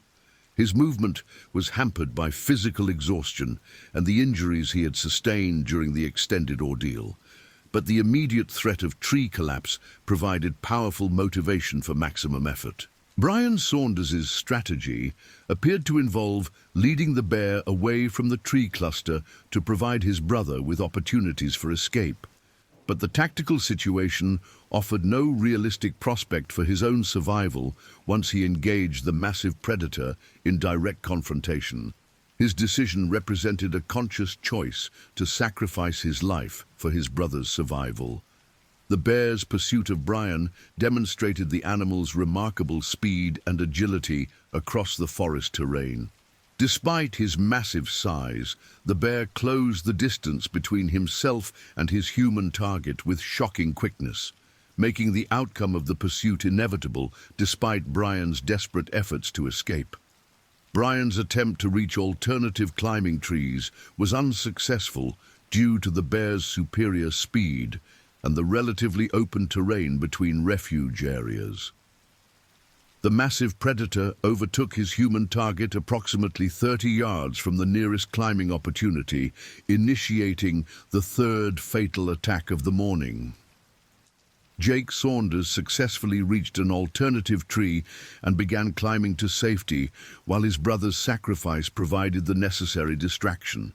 His escape was facilitated by the bear's focus on Brian, but came at the ultimate cost of another crew member's life in exchange for temporary survival. The bear's attack on Brian Saunders followed the same devastating pattern as his previous assaults, utilizing overwhelming physical advantages to eliminate human resistance quickly and efficiently. Brian's attempts at defense proved completely inadequate against an adversary possessing such massive strength and natural weaponry. The remaining 7 crew members were forced to witness the third fatal attack while remaining helpless to provide assistance due to the tactical situation and the bear's demonstrated capabilities. The psychological impact of watching their companions killed while being unable to intervene created additional trauma beyond their existing survival stress. Marco Diaz continued providing radio updates to emergency dispatch services, reporting the third fatality and emphasizing the critical nature of their situation. Emergency dispatch, Alpha 7 crew. Third fatality confirmed. Brian Saunders killed by bear attack. 5 crew members eliminated. Remaining 7 crew members still under active threat. Emergency helicopter response critical. The dispatcher confirmed that rescue aircraft were airborne and en route to their location, with estimated arrival time reduced to approximately 25 minutes. However, the bear's systematic elimination of human targets suggested that additional casualties were likely before rescue operations could effectively intervene. As the bear completed his attack on Brian Saunders, his behavior suggested continued awareness of the remaining human targets distributed among the surrounding trees. His systematic approach to eliminating threats indicated intelligent assessment of the tactical situation rather than random, predatory behavior. The bear's next target selection focused on the tree containing David Morse, Bobby Hartwell, and Mitch Kowalski, representing the largest concentration of human targets in a single location. His approach to their tree followed his established pattern of climbing attempts, followed by systematic excavation if climbing proved unsuccessful. "He's coming for our tree now," David observed as the massive bear began moving toward their position. "3 of us in one tree makes us the biggest target." Bobby Hartwell suggested that they attempt to redistribute themselves among different trees to reduce target concentration, but movement between trees would require ground-level exposure that might trigger immediate attack from the bear. Their tactical situation offered no good options for improving their defensive position. The bear's assault on their tree began with his standard climbing attempts, testing his ability to reach the human targets through vertical movement up the tree trunk.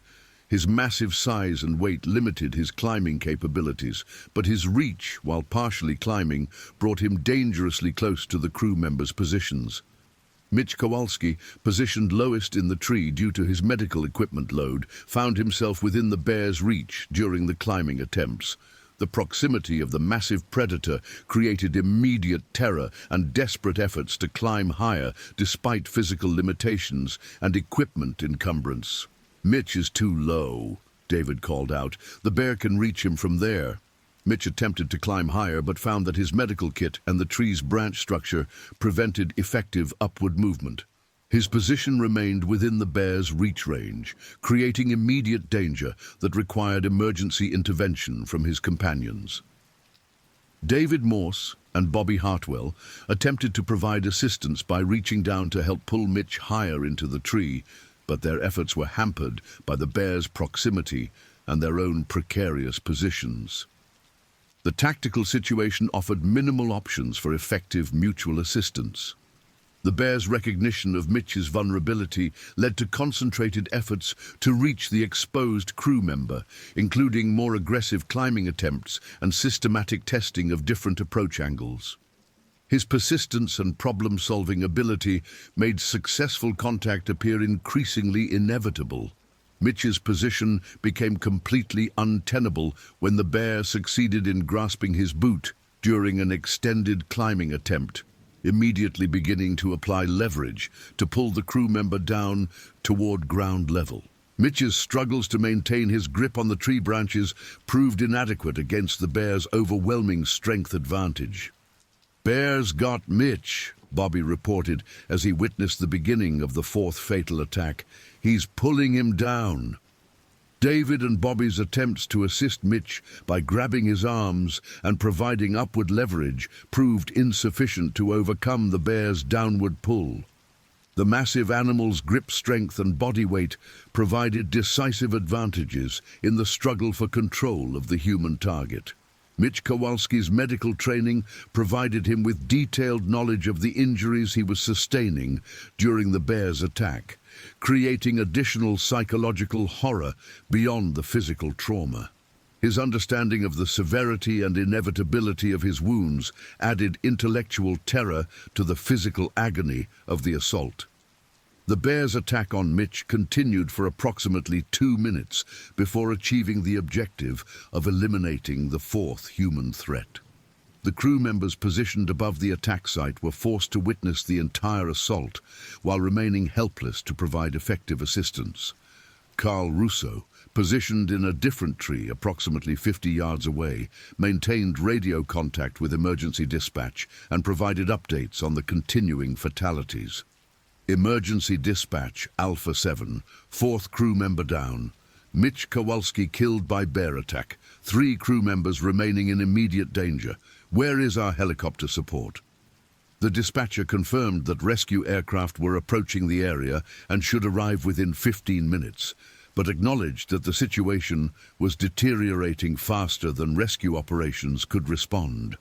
Ground-based backup teams remained hours away from reaching the remote location. As the bear completed his attack on Mitch Kowalski, David Morse and Bobby Hartwell found themselves stranded in a tree that had been compromised by the bear's excavation efforts and was showing signs of structural instability. Their position offered minimal long-term security against an animal that had demonstrated consistent success in his systematic approach to eliminating human targets. The bear's attention immediately focused on the two remaining occupants of the tree, beginning his standard assessment of climbing opportunities and structural vulnerabilities. His approach demonstrated the refined technique he had developed through successful attacks on previous trees, suggesting rapid learning and adaptation capabilities. "This tree isn't going to hold either," Bobby observed, as the bear began testing the structural integrity of their refuge. "Same pattern as all the others. He's going to dig us out." David suggested they attempt to move to a different tree, while the bear was focused on climbing attempts, but their elevated position and the bear's ground-level dominance made successful movement between trees extremely dangerous. Any descent to ground level would expose them to immediate attack from an animal positioned to intercept their movement. The bear's excavation efforts at the base of their tree proceeded more efficiently than his previous attempts, suggesting that his technique was becoming more sophisticated through experience. His systematic approach to undermining the root system demonstrated problem-solving abilities that exceeded typical animal behavior patterns. Alex Murphy and Tommy Bergen, positioned in trees approximately 30 yards away, were observing the bear's assault on David and Bobby's refuge while preparing for their own eventual confrontation with the massive predator. Their positions offered temporary safety, but no long-term security against an animal that was systematically eliminating all human targets in the area. "He's going to work through all of us," Alex observed grimly. "One tree at a time until he gets everybody." Tommy suggested they attempt to coordinate a distraction effort to disrupt the bear's systematic approach, but their previous attempts at creating distractions had proven ineffective against an animal focused on his objective. The bear's single-minded determination appeared immune to minor irritants or diversionary tactics. The structural damage to David and Bobby's tree reached critical levels as the bear's excavation exposed major root systems that provided primary anchoring for the massive structure. The tree's stability was becoming obviously compromised, with increasing movement and swaying that threatened to dislodge the human occupants. "Tree's going down," David announced as he felt the structure beginning to fail beneath them. "We need to jump, or we're going to ride it down." Bobby assessed their options for movement to alternative trees, but found that the spacing and angles made successful jumping extremely difficult given their physical condition and stress levels. Their situation appeared to offer no good alternatives as the tree continued showing signs of imminent collapse. The sound of approaching helicopter rotors became audible in the distance, providing the first hope for external intervention since the ordeal began several hours earlier. However, the aircraft's arrival time remained uncertain, and the bear's systematic progress suggested additional casualties would occur before rescue operations could effectively intervene. "Helicopter coming!" Carl called out to his surviving companions. "Hold on just a little longer." The bear's excavation efforts intensified, as if responding to the approaching aircraft sounds, creating urgency in his systematic assault on the tree's foundation. His behavior suggested awareness that external factors might interfere with his elimination of the human threats if he did not complete his objective quickly. David and Bobby's tree reached the point of structural failure, beginning to tilt beyond its stability threshold as the bear's excavation undermined its anchoring system. The two men faced the immediate choice between jumping to potential safety or riding the collapsing tree down to certain death. "Jump now," Bobby called out, making the decision to abandon the failing tree and attempt to reach alternative refuge, despite the obvious dangers involved in ground-level movement. His choice was driven by the certainty of disaster if they remained in the collapsing structure.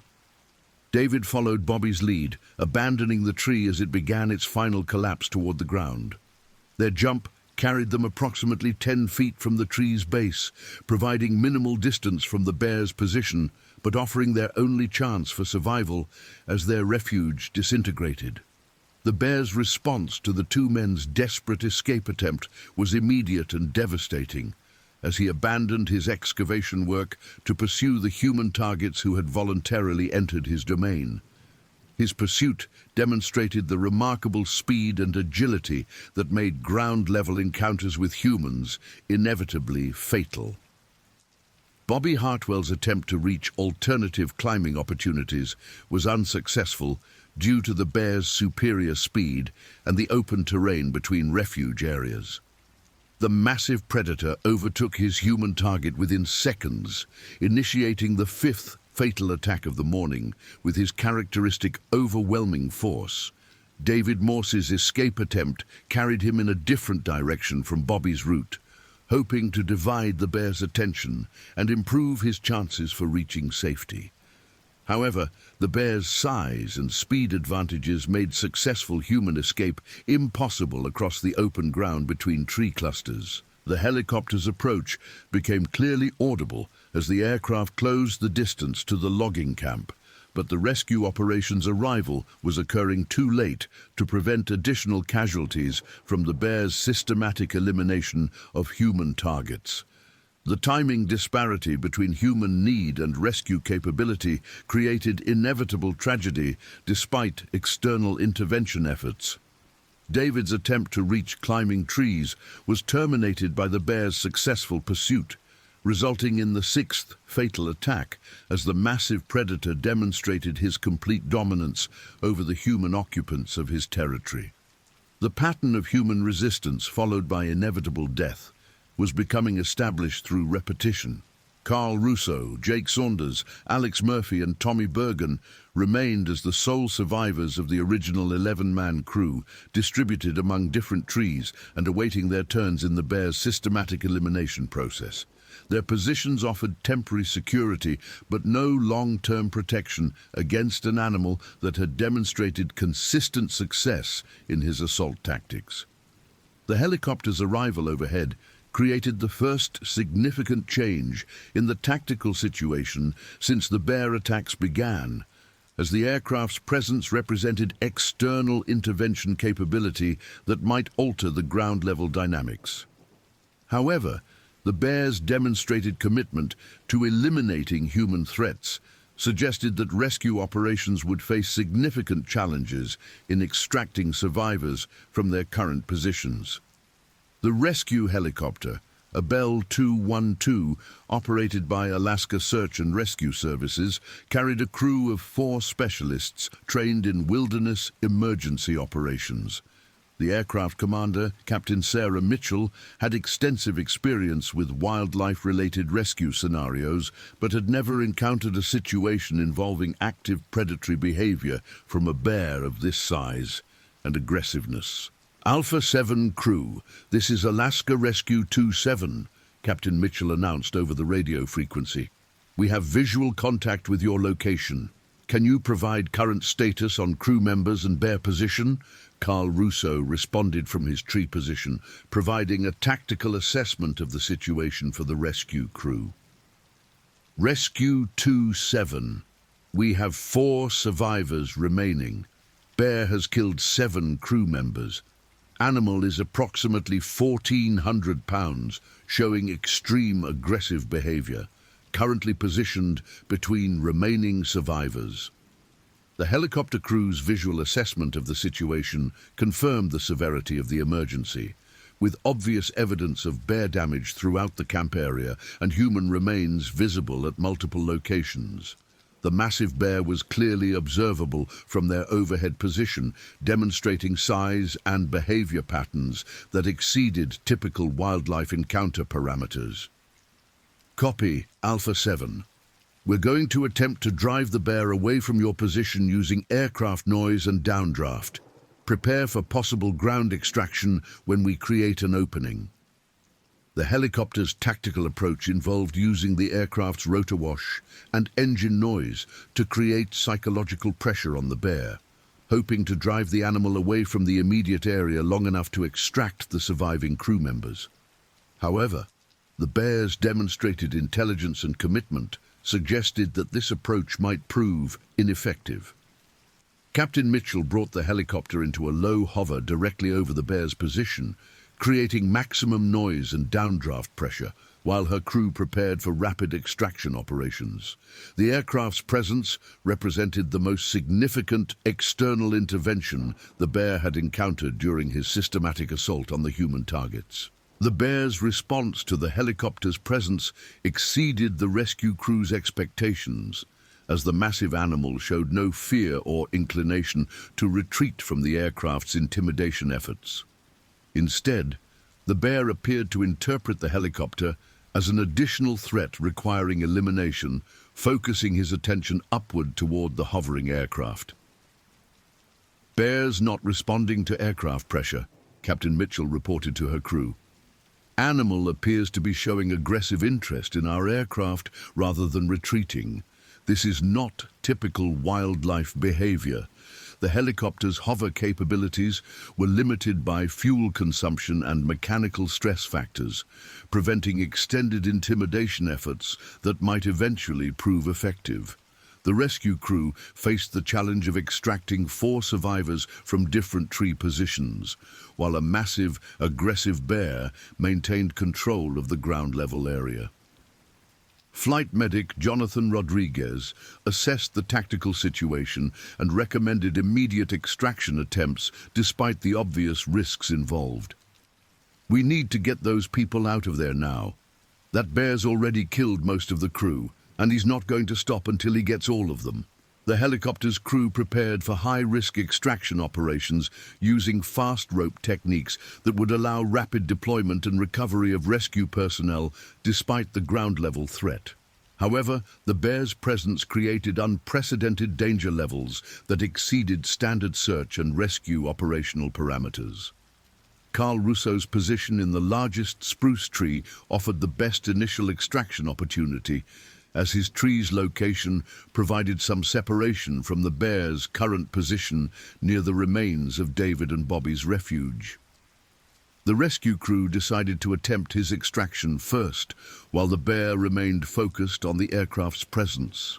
Alpha 7 survivor in the large spruce, prepare for immediate extraction. We're sending down a rescue specialist with harness equipment. Be ready to move quickly when he reaches your position. Rescue specialist Michael Torres prepared for fast rope deployment to Carl's tree, carrying harness equipment and emergency medical supplies for the extraction operation. His mission involved reaching Carl's position, securing him for helicopter extraction, and coordinating the lift while maintaining safety for both survivor and rescue crew. The bear's response to Torres' deployment was immediate and alarming, as the massive animal abandoned his current position and began moving rapidly toward the tree containing Carl Russo. The bear's behavior suggested recognition that the human activity represented an attempt to remove his potential targets from his area of control. Bears moving toward the target tree, Captain Mitchell announced over the radio. Extraction window is closing. Specialist Torres, you need to move fast. Torres reached Carl's position in the tree and began securing the extraction harness while the bear approached the base of their refuge. The timing requirements for successful extraction were becoming critical as the massive predator demonstrated his intention to interfere with the rescue operation. Carl's extraction proceeded rapidly despite the challenging conditions, with Torres providing professional expertise that enabled quick harness attachment and preparation for helicopter lift. However, the bears' arrival at the base of their tree created immediate danger for both survivor and rescue specialist. The bear's assault on Carl's extraction tree followed his established pattern of climbing attempts followed by systematic excavation. But his behavior showed increased urgency and aggressiveness in response to the external intervention represented by the helicopter crew. His determination to prevent human escape appeared to override any concerns about the aircraft's presence. "Bears starting his standard assault pattern on our extraction tree," Torres reported to the helicopter crew. "We need immediate lift before he compromises the tree structure." The helicopter's extraction lift began as the bear initiated his climbing attempts, creating a race between rescue capabilities and predatory determination. Carl's removal from the tree occurred just as the bear's front paws reached his previous position, demonstrating the critical timing involved in successful extraction. Carl Russo's successful extraction to the helicopter represented the first human survival from direct bear confrontation since the attacks began, providing hope for the remaining 3 crew members while confirming that rescue operations were possible despite the challenging conditions. "One survivor secured," Captain Mitchell announced, proceeding to extraction of remaining crew members. Bear continues to show extreme aggressive behavior toward rescue operations. Jake Saunders' position in a tree approximately 40 yards from Carl's extraction site offered the next logical target for rescue operations. But the bear's heightened aggressiveness following the first extraction suggested increased danger for subsequent attempts. The bear's response to Carl's successful escape was to abandon the compromised tree and begin systematic movement between the remaining occupied trees, apparently assessing which target offered the best opportunity for preventing additional extractions. His behavior demonstrated strategic thinking that exceeded typical animal intelligence levels. "Bears moving between the remaining trees," Torres observed from the helicopter. "He seems to be trying to position himself to interfere with our next extraction." Jake Saunders prepared for extraction, while the helicopter crew repositioned for the second rescue attempt, but the bear's strategic movement between trees created tactical challenges for safe approach and extraction procedures. The animal's learning curve was creating increasing difficulties for rescue operations. The helicopter's approach to Jake's tree was complicated by the bear's positioning, which placed the massive animal directly beneath the proposed extraction point. The bear's location made fast rope deployment extremely dangerous, as Torres would land within immediate reach of an aggressive predator weighing more than half a ton. "Cannot safely deploy to target tree with bear in current position," Torres reported. "Need to create distraction or drive bear away before attempting extraction." Captain Mitchell attempted to use helicopter positioning and rotor wash to move the bear away from Jake's tree, but the animal's response was minimal. The bear appeared to understand that maintaining his position beneath the target tree would prevent successful rescue operations. Alex Murphy and Tommy Bergen, observing the rescue attempts from their tree positions, realized that the bear's tactical intelligence was creating significant obstacles for extraction operations. The animal's ability to learn and adapt was making rescue increasingly difficult, despite the helicopter crew's professional capabilities. "He's figured out what we're trying to do," Alex called out over the radio. "He's positioning himself to block the rescues." The standoff between helicopter crew and bear continued for several minutes as Captain Mitchell assessed alternative approaches for completing the extraction operations. The aircraft's fuel consumption during hover operations was creating time pressure for successful mission completion. Jake Saunders' position in his tree was becoming increasingly precarious as the bear's presence below prevented rescue, while his own physical condition continued to deteriorate from extended exposure and stress. His survival depended on the helicopter crew's ability to overcome the bear's tactical interference. "We need a different approach," Captain Mitchell decided. "This bear's too smart to be fooled by standard tactics. We're going to try something more aggressive." The helicopter crew's modified approach involved using the aircraft itself as a weapon against the bear, attempting to physically impact the animal with the helicopter's landing skids to drive him away from the extraction area. The technique exceeded normal safety parameters, but offered the only apparent option for overcoming the bear's tactical resistance. Captain Mitchell brought the helicopter into an aggressive descent toward the bear's position, using the aircraft's mass and rotor wash to create maximum physical pressure on the animal. The maneuver represented desperate tactics necessitated by the bear's exceptional intelligence and determination.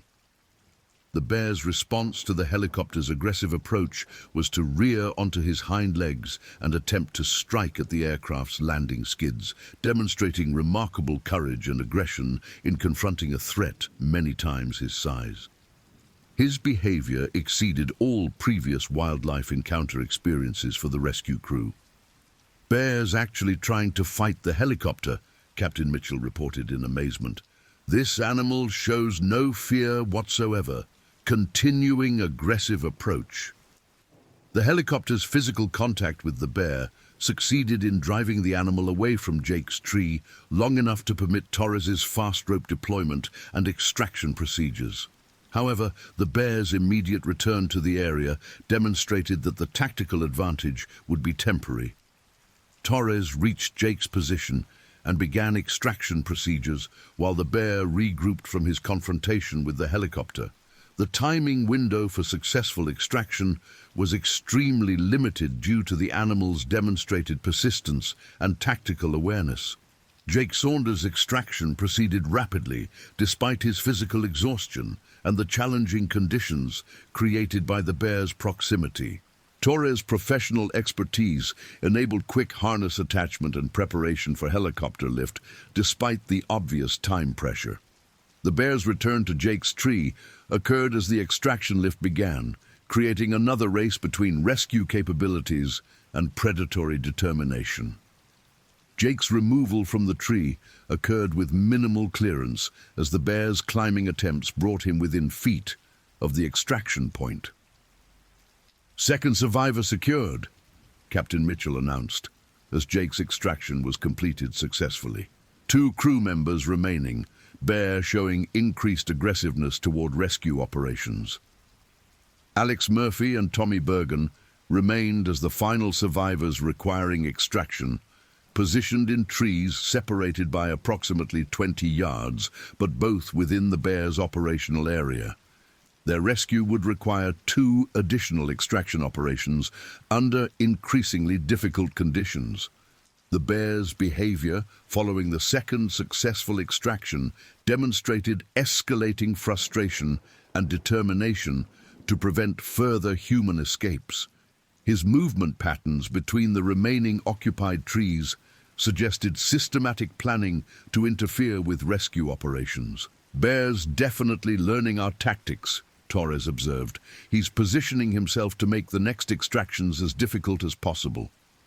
The helicopter's fuel situation was becoming a critical factor in mission completion, as extended hover operations had consumed significant reserves while the bear's tactical resistance prolonged extraction timelines. Captain Mitchell faced the possibility of incomplete mission success due to fuel limitations. Alex Murphy's extraction began with the helicopter approaching his tree position, but the bear's immediate movement to interfere with the operation demonstrated his continued tactical awareness. The animal's ability to anticipate and counter rescue efforts was creating unprecedented challenges for extraction success. The bear positioned himself directly beneath Alex's tree and began his standard climbing attempts, apparently recognizing that his vertical reach could interfere with extraction operations even if he could not prevent the helicopter's approach. His strategy demonstrated sophisticated understanding of the tactical situation. "Bears climbing toward extraction point," Torres reported, "may not be able to safely complete extraction with animal in current position." Captain Mitchell attempted to use aircraft positioning to drive the bear away from Alex's tree, but the animal's response was to intensify his climbing efforts rather than retreat from the area. The bear's determination appeared to override any concerns about aircraft proximity. Alex Murphy prepared for extraction despite the bear's presence below, understanding that the helicopter's fuel limitations might prevent return trips for rescue operations. His survival depended on successful extraction during the current attempt, regardless of the obvious dangers involved.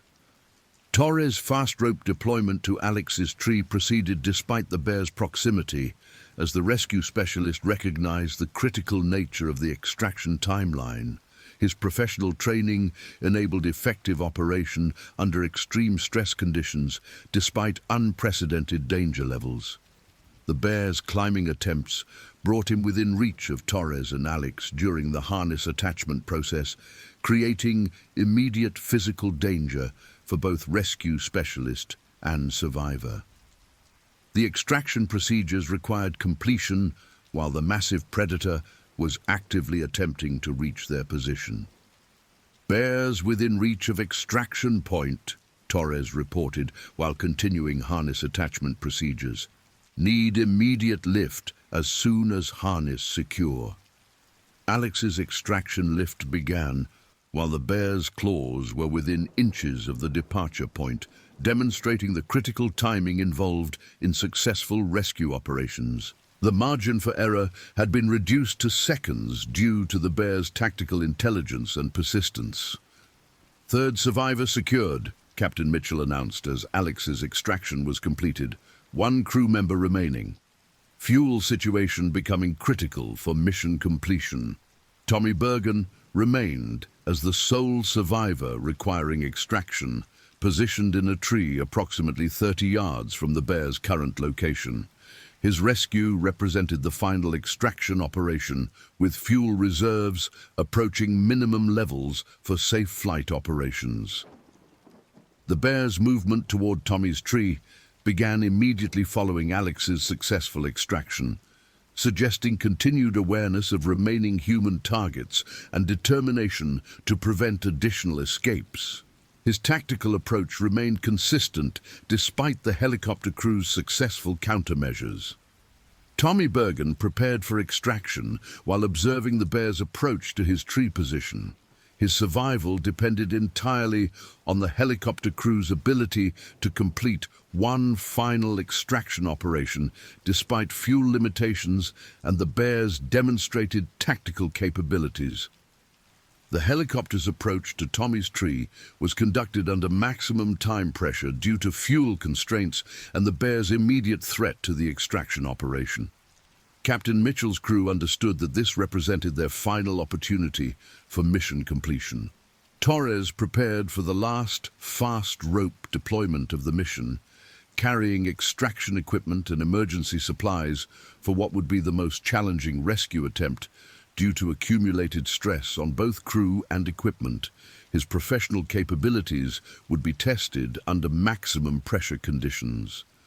The bear's arrival at Tommy's tree coincided with the helicopter's extraction approach, creating the most dangerous tactical situation of the entire rescue operation. The animal's positioning and behavior suggested maximum determination to prevent the final human escape from his territory.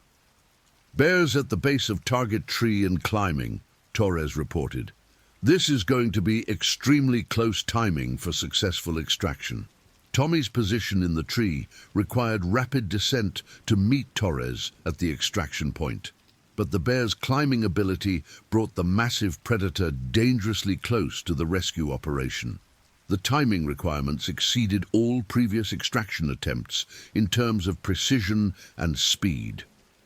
Torres reached Tommy's position and began harness attachment, while the bear's climbing attempts brought him within arm's reach of both men. The extraction procedures required completion while under immediate physical threat from a half-ton predator armed with 4-inch claws. "Harness secure.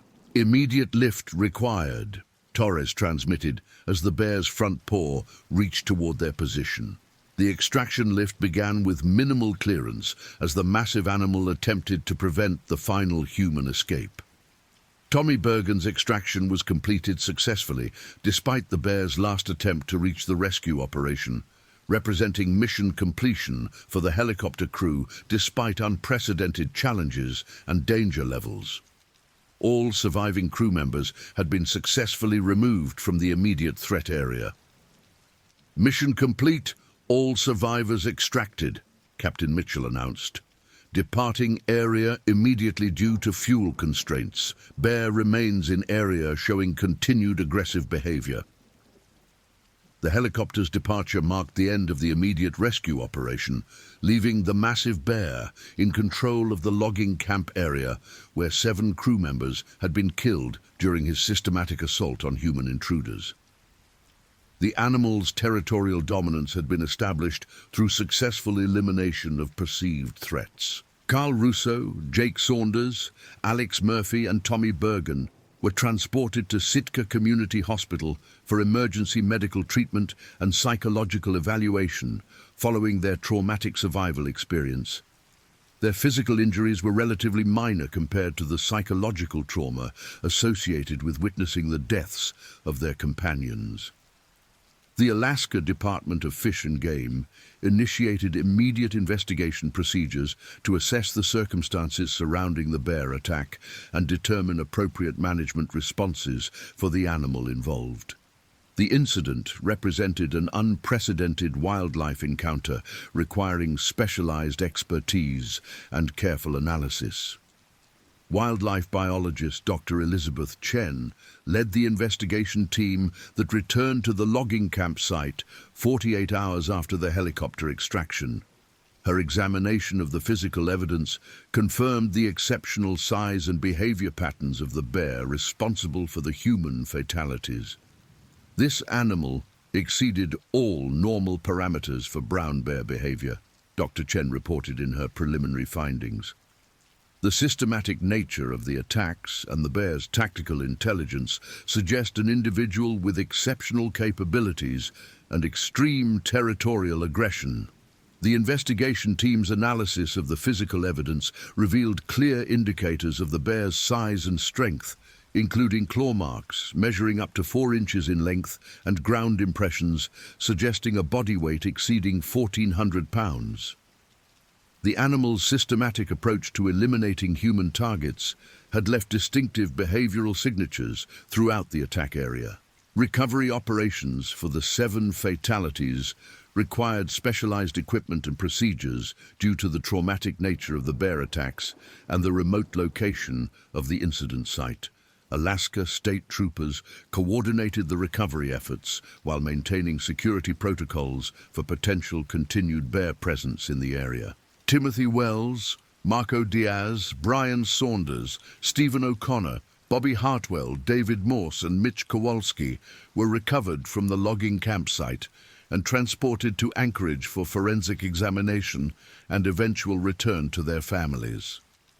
The recovery operations required multiple helicopter flights due to the remote location and challenging terrain. The Kodiak Timber Consortium suspended all logging operations in the affected area pending completion of the wildlife investigation and implementation of enhanced safety protocols for remote operations. The company's liability exposure from the incident prompted comprehensive review of safety procedures and wildlife encounter protocols. Media coverage of the incident focused on the exceptional nature of the bear attack and the survival story of the 4 rescued crew members. National wildlife experts provided commentary on the unprecedented behavior patterns demonstrated by the attacking bear and implications for human activity in remote Alaska locations.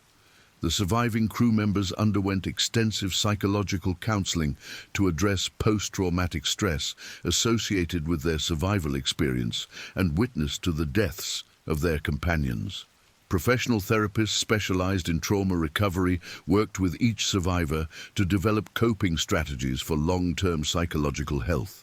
Carl Russo's recovery process was complicated by survivor guilt related to his role as the crew's wildlife expert and his inability to prevent the bear attacks despite his extensive knowledge of animal behavior. His therapy sessions focused on accepting the unprecedented nature of the incident and the limitations of human ability to predict exceptional wildlife behavior. Jake Saunders struggled with grief over his brother Brian's death during the bear attack, particularly the knowledge that Brian had sacrificed his life to provide Jake with opportunities for escape. Family counseling sessions helped Jake process his complex emotions about survival while his brother died protecting him. Alex Murphy and Tommy Bergen, as the youngest crew members, required specialized therapy approaches to address their traumatic experience and help them develop healthy perspectives on wilderness work and wildlife encounters. Their youth made them potentially more resilient, but also more vulnerable to long-term psychological impacts. The Alaska Department of Fish and Game's investigation concluded that the attacking bear represented an exceptional individual whose size, intelligence, and territorial aggression exceeded normal brown bear parameters. The department recommended enhanced monitoring of large male bears in the region and revised safety protocols for human activity in remote areas. Dr. Chen's final report identified several factors that contributed to the severity of the incident, including the bear's exceptional size, his recent emergence from hibernation creating intense hunger, the remote location that prevented rapid human evacuation, and the bear's exceptional intelligence that enabled him to overcome standard safety measures. This incident represents a unique combination of factors that created an unprecedented wildlife encounter, Dr. Chen concluded. The attacking bear demonstrated problem-solving abilities and tactical awareness that exceeded normal animal behavior patterns, making standard safety protocols inadequate for protection against this specific threat. The bear responsible for the attacks was never located despite extensive search efforts by wildlife authorities.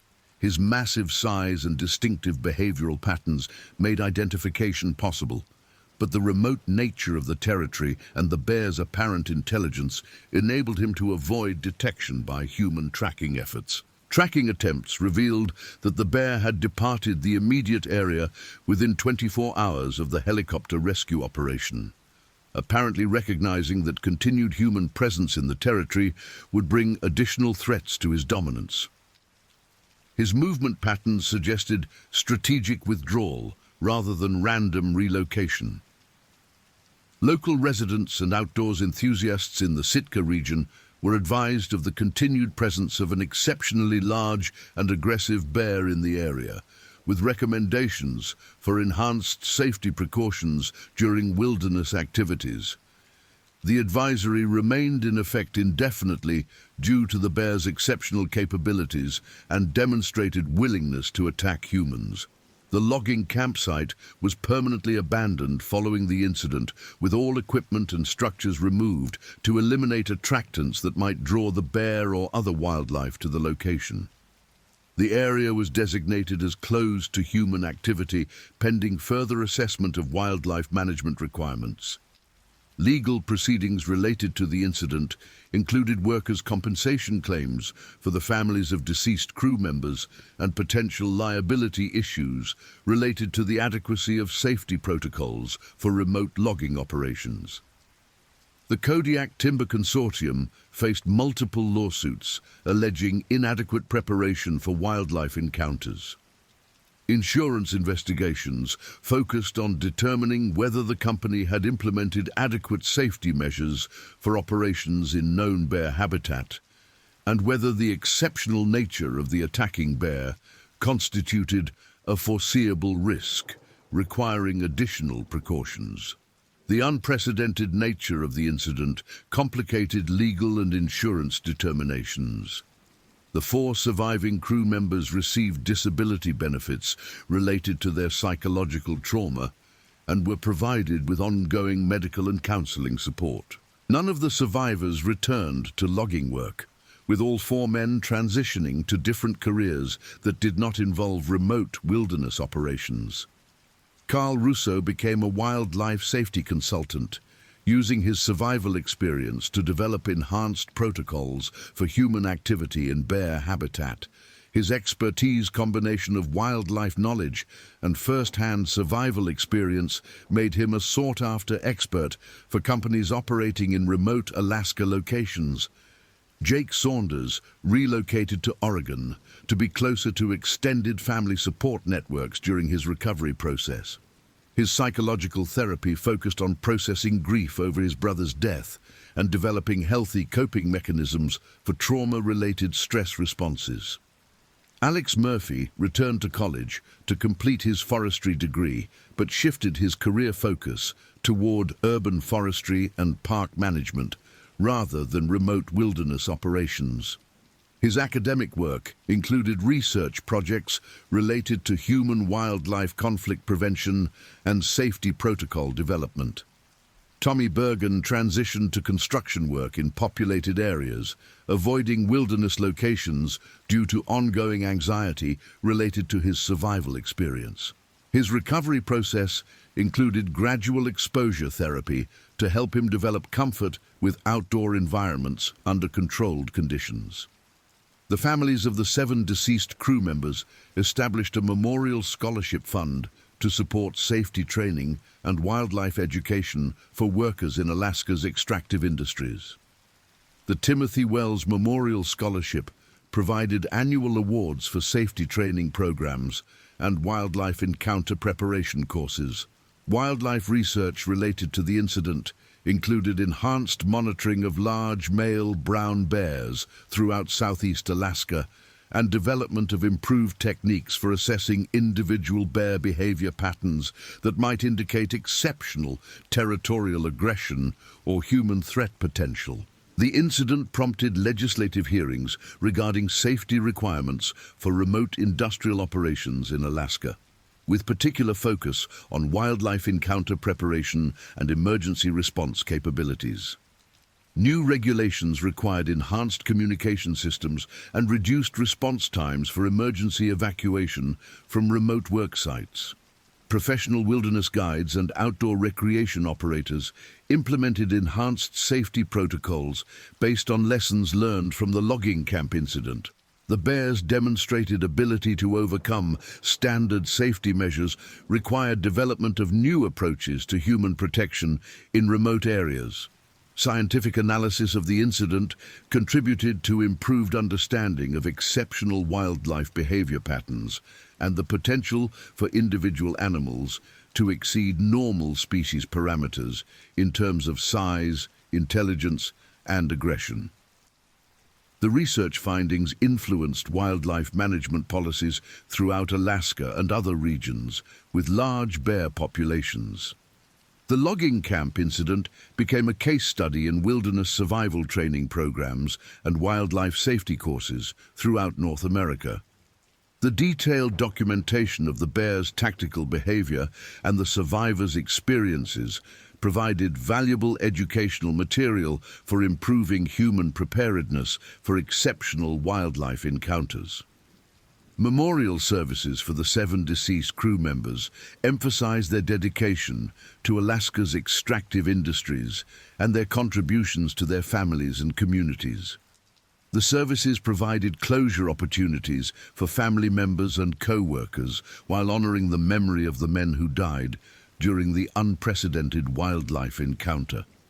The massive bear responsible for the attacks remained at large in the remote wilderness of southeast Alaska, representing a continued potential threat to human activity in the region. Wildlife authorities maintained monitoring programs and safety advisories, but acknowledged the difficulty of tracking and managing an animal of exceptional size and intelligence in vast wilderness territory.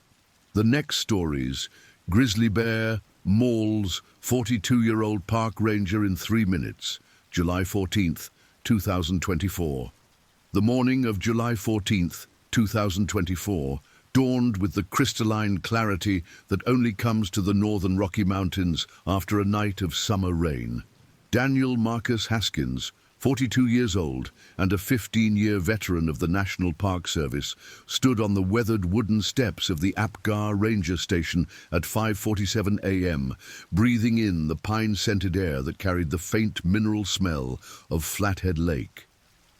The thermometer mounted beside the door read 52 degrees Fahrenheit, and Danny could see his breath forming small clouds as he methodically checked his gear for what would become his final patrol. Danny had been born in Kalispell, Montana, 37 miles from where he now stood, the son of Margaret Haskins, a school librarian, and Robert Haskins, who had worked the timber mills until a logging accident took 3 fingers from his left hand when Danny was 14. The accident had taught Danny early lessons about the unforgiving nature of wilderness work, lessons that had served him well during his years patrolling the million acres of Glacier National Park. He had graduated from Flathead High School in 2000, spent 4 years at the University of Montana studying wildlife biology, and returned home with a burning desire to protect the landscape that had shaped his childhood. His wife, Sarah, whom he had married in 2008 at a small ceremony overlooking Lake McDonald, often worried about his solo patrols into the backcountry. She would lie awake nights when he was camping in remote areas, knowing that cell phone coverage was spotty at best and that help could be hours away if something went wrong. Danny had always reassured her with statistics. Bear attacks were extraordinarily rare. He carried bear spray and knew how to use it, and his radio could reach dispatch from most locations in his assigned sector. What he had never told her was about the close encounters he had experienced over the years, the times when his experience and quick thinking were all that stood between him and serious injury. On this particular morning, Danny's assignment was routine maintenance and safety checks along the Camas Creek Trail system, a network of paths that wound through prime grizzly habitat in the North Fork area of the park. The area had been experiencing increased bear activity all summer, with several campsites requiring temporary closures after reports of food raids and aggressive behavior. 3 days earlier, Dr. Jennifer Walsh, the park's chief wildlife biologist, had briefed all rangers about a large male grizzly that had been tagged and monitored since 2019.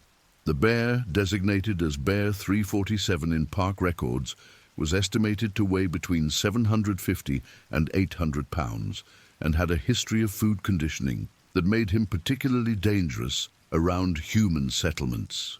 Bear 347 had first come to the attention of park officials in August 2019, when he destroyed a family's campsite at Quartz Creek, methodically shredding tents and coolers while the terrified family huddled in their vehicle.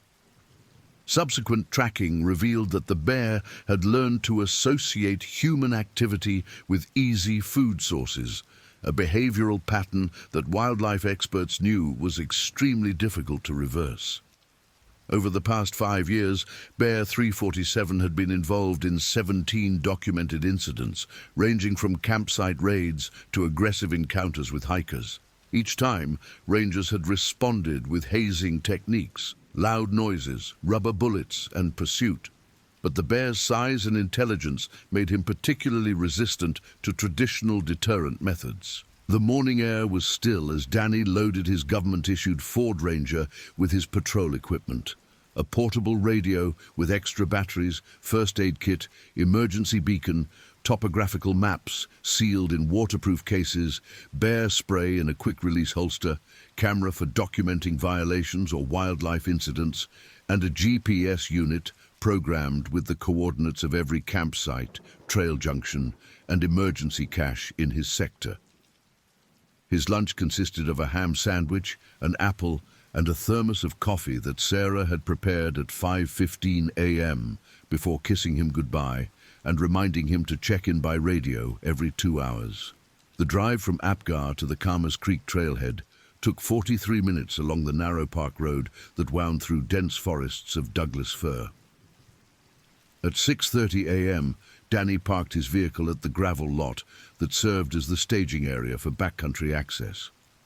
The parking area was empty except for a single Honda Civic with Colorado license plates, indicating that someone had either started hiking very early or had camped overnight in the backcountry.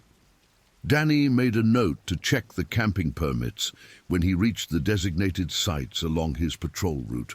The Camas Creek Trail began as a well-maintained path marked with brown wooden signs bearing the distinctive arrowhead logo of the National Park Service.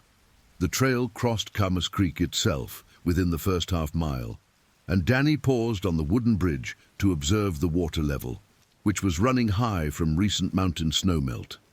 The current was strong enough to make the creek impassable without the bridge, and Danny mentally noted that any emergency evacuation from the upper trail sections would have to come back through this single crossing point. As he hiked deeper into the forest, Danny's trained eye constantly scanned for signs of wildlife activity. At the 1-mile mark, he found fresh grizzly scat on the trail, still steaming in the cool morning air. The feces contained the partially digested remains of huckleberries and what appeared to be small mammal fur, indicating recent feeding activity. Danny photographed the scat with his camera, noting the GPS coordinates and timestamp for his incident report. The size and consistency of the scat suggested a large bear, and its position directly on the main trail was concerning. Bears typically defecated off-trail, unless they were marking territory or had lost their natural fear of human activity. 3/4 of a mile beyond the scat discovery, Danny encountered the first campsite on his patrol route. Campsite 17 was designated for backcountry camping and consisted of a cleared area large enough for 2 tents, a fire ring constructed of native stones, and a bear cache, a metal storage container designed to keep food and scented items away from wildlife. The campsite appeared to be unoccupied, but Danny's inspection revealed troubling evidence of recent bear activity. The bear cache had been attacked, its heavy steel door showing deep claw marks and dents from powerful impacts. While the cache itself had held, a testament to the engineering that went into its design, the violence of the attack was evident in the scattered dirt and broken vegetation around the container. Danny found tufts of coarse brown fur caught on the cache's steel edges, and more disturbing, several large paw prints pressed into the soft earth near the fire ring. The prints measured 11 inches from heel to toe, with claw marks extending another 4 inches beyond the toe pads, measurements that placed them in the category of very large adult male grizzlies. Using his radio, Danny contacted dispatch at park headquarters. Apgar Base, this is Ranger Haskins. Radio check and status report from Camas Creek Trail. Over. The response came through clearly, the voice belonging to Maria Santos, a dispatcher who had worked park communications for 8 years. Ranger Haskins, this is Apgar Base. We read you 5x5. What's your status? Over. I'm at campsite 17, approximately 2.5 miles from the trailhead. I've got evidence of significant grizzly activity here. Damaged bear cache, fresh scat on the trail, and large paw prints around the campsite. Recommend we post bear warning signs at the trailhead and consider temporary closure of this site. Over. Copy that, Ranger Haskins. I'll notify Dr.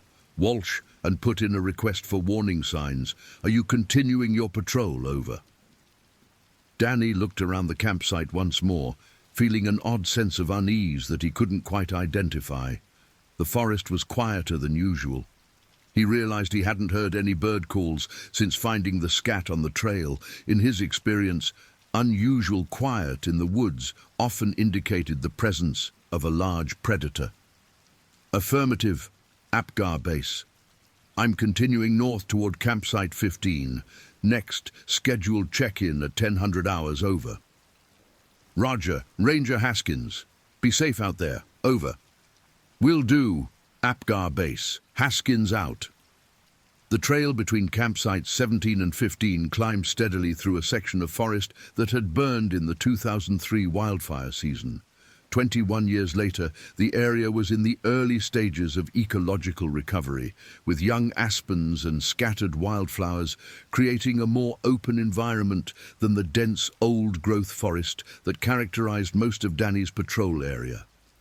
The increased visibility should have been reassuring, but Danny found himself constantly checking over his shoulder as he hiked.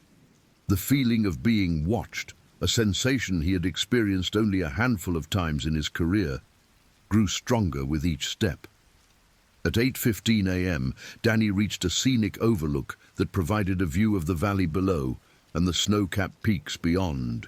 He paused to rest and eat his apple, taking advantage of the opportunity to scan the surrounding terrain with his binoculars. The landscape spread before him was breathtaking, dense forests giving way to alpine meadows, with Glacier National Park's signature mountain peaks rising like cathedral spires against the clear blue sky. Through his binoculars, he could see movement in a meadow roughly half a mile to the northeast, and after several minutes of observation, he identified 3 white-tailed deer grazing peacefully. What Danny did not see, despite his careful scanning, was the massive brown form moving parallel to the trail approximately 200 yards to his west. Bear 347 had been tracking the ranger since the discovery of the scat, using the dense forest cover and his intimate knowledge of the terrain to remain undetected. The bear's behavior was unusual for his species. Most grizzlies would avoid human contact or make their presence known through defensive displays. Bear 347's systematic stalking indicated a level of behavioral conditioning that wildlife experts would later describe as unprecedented in the park's history. Resuming his hike toward campsite 15, Danny noticed that the wildlife activity around the trail remained strangely subdued. The absence of squirrel chatter, bird calls, or rustling in the undergrowth created an atmosphere of tension that seemed to press against him from all sides. His training kicked in, and he began making noise as he walked, talking to himself, clapping his hands periodically, and occasionally calling out, "Hey, bear," to announce his presence. Standard protocol in grizzly country was to avoid surprising a bear, as most attacks occurred when bears were startled at close range. Campsite 15 sat in a small clearing surrounded by towering Douglas fir trees, some of which were over 300 years old and nearly 200 feet tall. The campsite was currently occupied, and Danny could see a small dome tent and camping gear arranged neatly around the fire ring.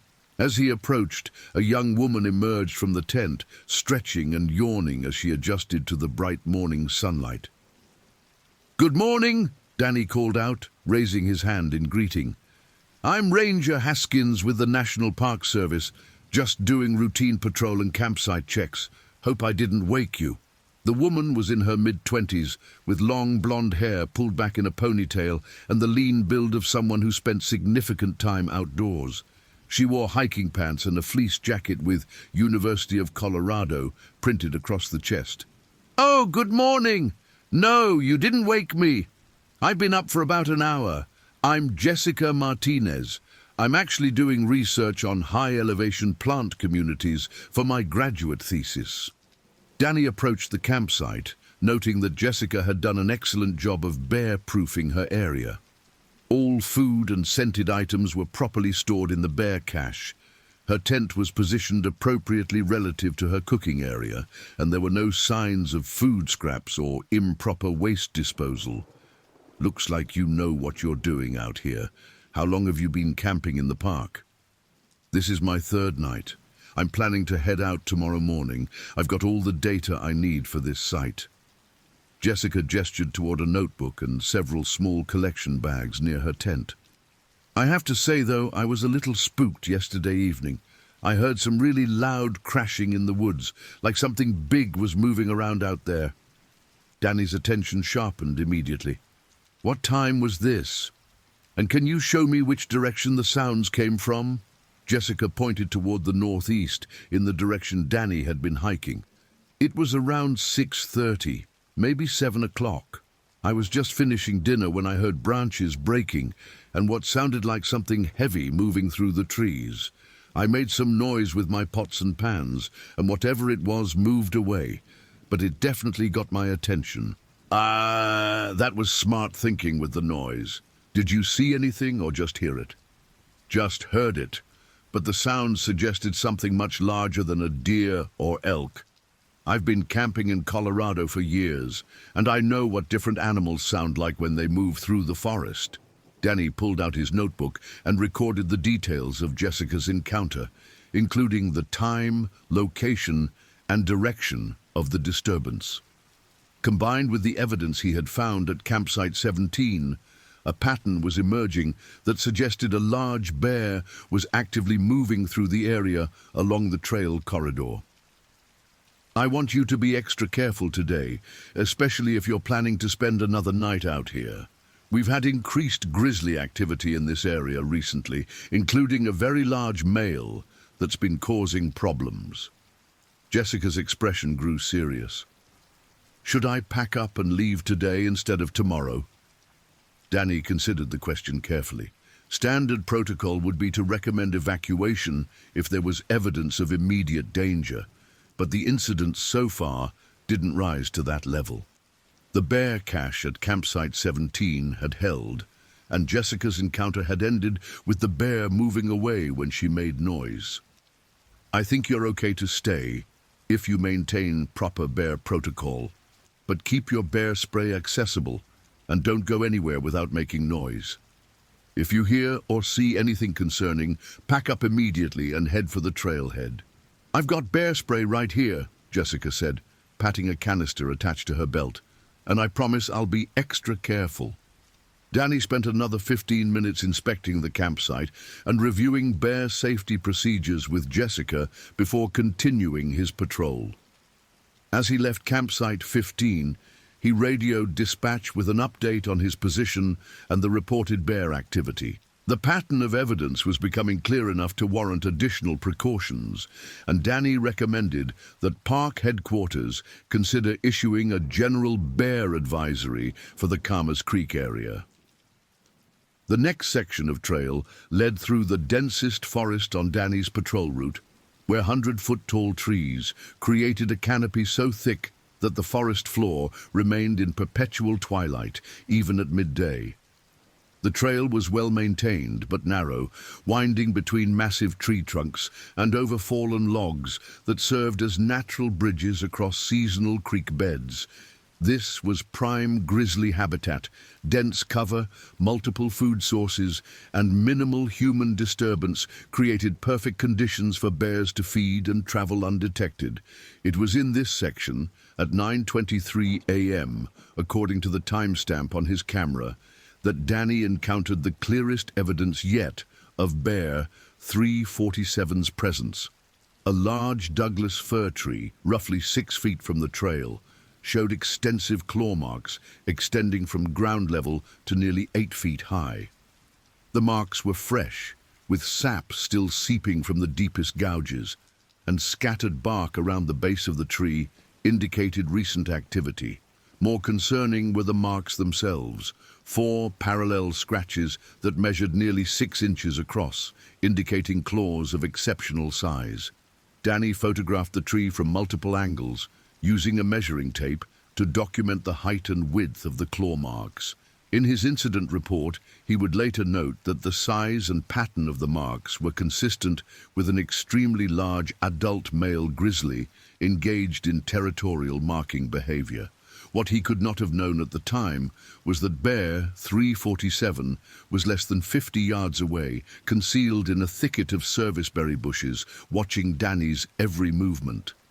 The bear's behavior had shifted over the past hour from casual interest to active hunting mode. Years of conditioning had taught Bear 347 to associate human activity with food rewards, and his territorial instincts were now triggered by Danny's presence in what the bear considered his domain. Unlike a typical grizzly encounter, where the bear would either flee or display defensive behavior, Bear 347 was exhibiting predatory stalking patterns more commonly seen in polar bears or black bears hunting prey. At 9:45 a.m., Danny's radio crackled with an incoming transmission from park headquarters. Ranger Haskins, this is Apgar Base. Dr. Walsh wants to speak with you about the bear activity reports. Are you available for a radio consultation? Danny keyed his radio while continuing to photograph the claw marks. Apgar Base, this is Haskins. I'm available to speak with Dr. Walsh, over. Dr. Jennifer Walsh's voice came through the radio clearly. She was a 38-year-old wildlife biologist who had earned her PhD from the University of Montana and specialized in large carnivore behavior. Danny, I've been reviewing your reports from this morning, along with some data from our GPS collar monitoring. I'm concerned that the bear you're encountering might be 347, the large male we've been tracking since 2019. His collar showed him in the Commerce Creek drainage as of yesterday evening. That matches what I'm seeing out here, Doc. I've got fresh claw marks on a tree that suggest a very large bear, and the pattern of activity indicates territorial behavior rather than just feeding. I want you to be extremely careful, Danny. 347 is not like other grizzlies. He's shown increasing aggression toward humans over the past year, and his size makes him exceptionally dangerous. Have you considered aborting your patrol and returning to the trailhead? Danny looked around the silent forest, weighing the decision. His training emphasized that rangers should never take unnecessary risks, but the purpose of his patrol was to assess potential hazards and ensure visitor safety. Leaving the area uninspected could put future hikers at risk if Bear 347 was indeed establishing territorial control over the trail system. I understand your concerns, Doc, but I think I can complete the patrol safely if I maintain proper protocols. I've got 2 more campsites to check, and then I can loop back to the trailhead on the Western Trail connection. All right, but I want radio contact every 30 minutes instead of every 2 hours.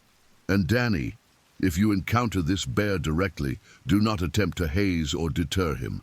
Back away slowly and get out of the area immediately. Roger that, Dr. Walsh. I'll check in at 10:15 and every 30 minutes after that. What neither Danny nor Dr. Walsh knew was that Bear 347's GPS collar had malfunctioned 3 days earlier, victim of the bear's increasingly aggressive attempts to remove the device by rubbing against trees and rocks. The last GPS ping had indeed placed the bear in the Commerce Creek drainage, but subsequent movements had gone untracked. In reality, Bear 347 was now close enough to Danny to hear the radio conversation, and the bear's response to the human voices was not the typical flight response that park officials expected. Instead, Bear 347 began moving closer to the trail, using his intimate knowledge of the terrain to remain concealed while positioning himself along Danny's likely route of travel.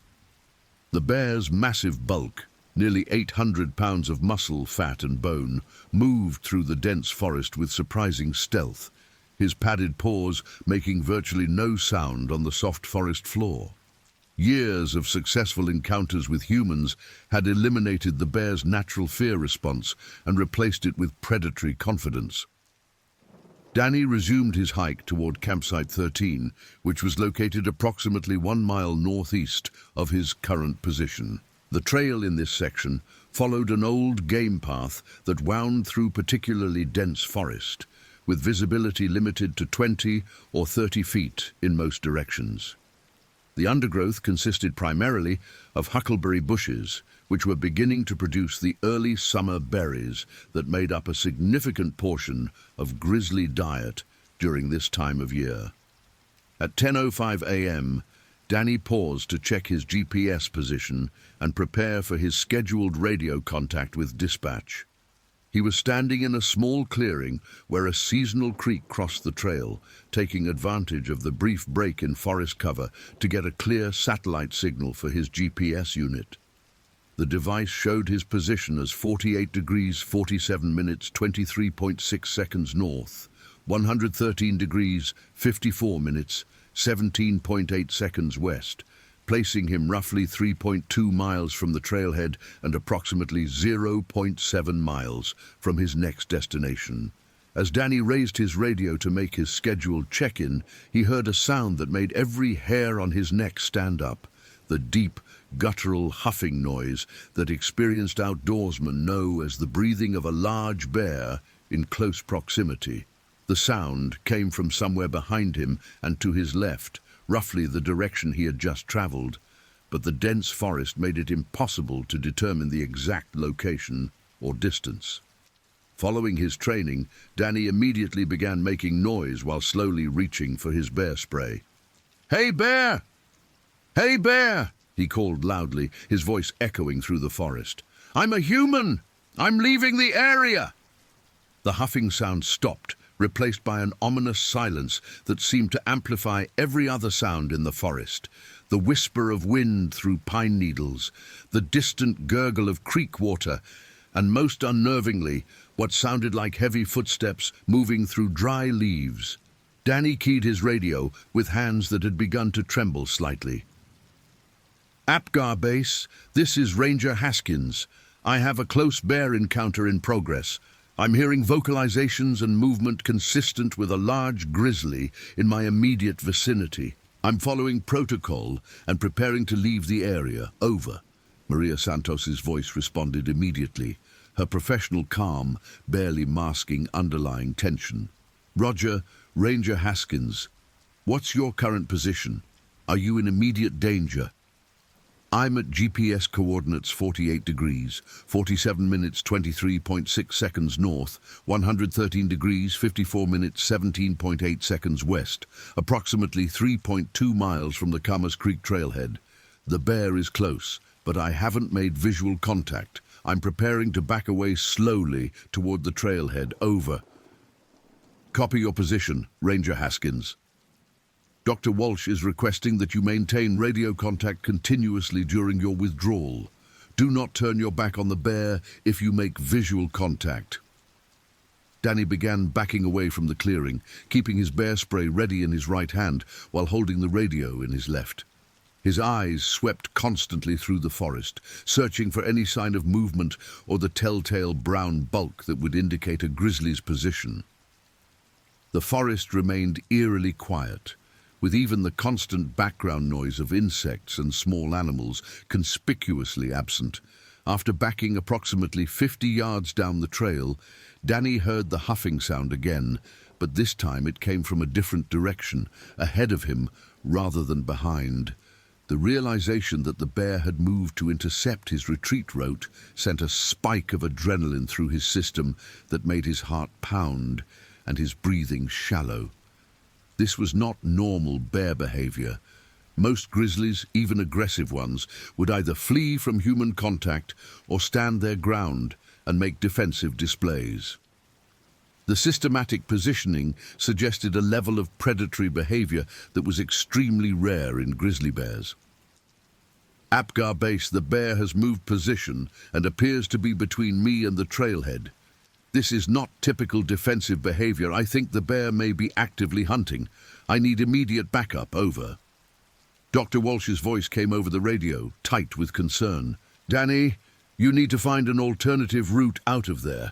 Can you move off trail toward the western boundary? There's an old ranger patrol route that connects to the Camas Road about 2 miles west of your position." Danny pulled out his topographical map, trying to orient himself while keeping watch for bear movement. The old patrol route Dr. Walsh mentioned was marked on his map as a series of dotted lines indicating an unofficial trail, last maintained in the 1990s and potentially overgrown. Reaching it would require bushwhacking through dense forest for at least half a mile, and there was no guarantee the route would still be passable. "I can see the old route on my map, but I'd have to leave the main trail and travel through heavy brush. That might put me at a disadvantage if the bear follows." At this point, unpredictable movement might be your best option. The bear seems to know the main trail system and is using it to track you. As if responding to their conversation, the forest erupted with the sound of breaking branches and heavy movement. Danny spun toward the noise and found himself face to face with Bear 347 at a distance of roughly 40 feet. The bear was massive beyond anything Danny had encountered in 15 years of ranger work. Standing nearly 4 feet high at the shoulder while on all fours, with a head that appeared disproportionately large even for his huge body. The bear's brown fur was mottled with darker patches across his shoulders and back, and his small dark eyes were fixed directly on Danny with an intensity that conveyed unmistakable predatory intent. For several seconds, Ranger and Bear stared at each other across the forest clearing. Danny's training kicked in automatically. He made himself appear as large as possible by raising his arms over his head, spoke in a loud, firm voice, and prepared to deploy his bear spray if the bear approached within 30 feet. "Hey, Bear! I'm a human! Back away! Back away!" And Bear 347's response was unlike anything documented in park incident reports. Instead of fleeing, bluff charging, or displaying defensive behavior, the bear simply stood and stared, occasionally swaying his massive head from side to side as if assessing Danny's movements. The bear's ears were not laid back in a defensive posture, nor were they forward in alertness. They appeared relaxed, suggesting a level of comfort and confidence that was deeply troubling. Apgar Base. I have visual contact with the bear. It's a very large male, approximately 800 pounds, and it's not showing typical fear or defensive behavior. The bear appears to be studying me rather than reacting to my presence. Danny, can you back away slowly without turning your back on the bear? Danny began a slow retreat, taking small steps backward while maintaining eye contact with Bear 347.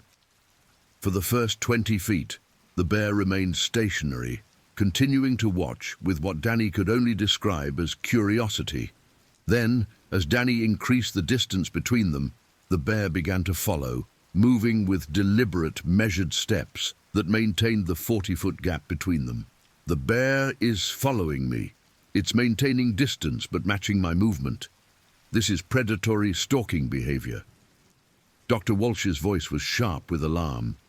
Danny, you need to break that pattern immediately. Make noise, deploy your bear spray if you can do it safely, throw rocks, anything to disrupt the stalking behavior. Danny reached down slowly and picked up a baseball-sized rock from the trail, never taking his eyes off Bear 347.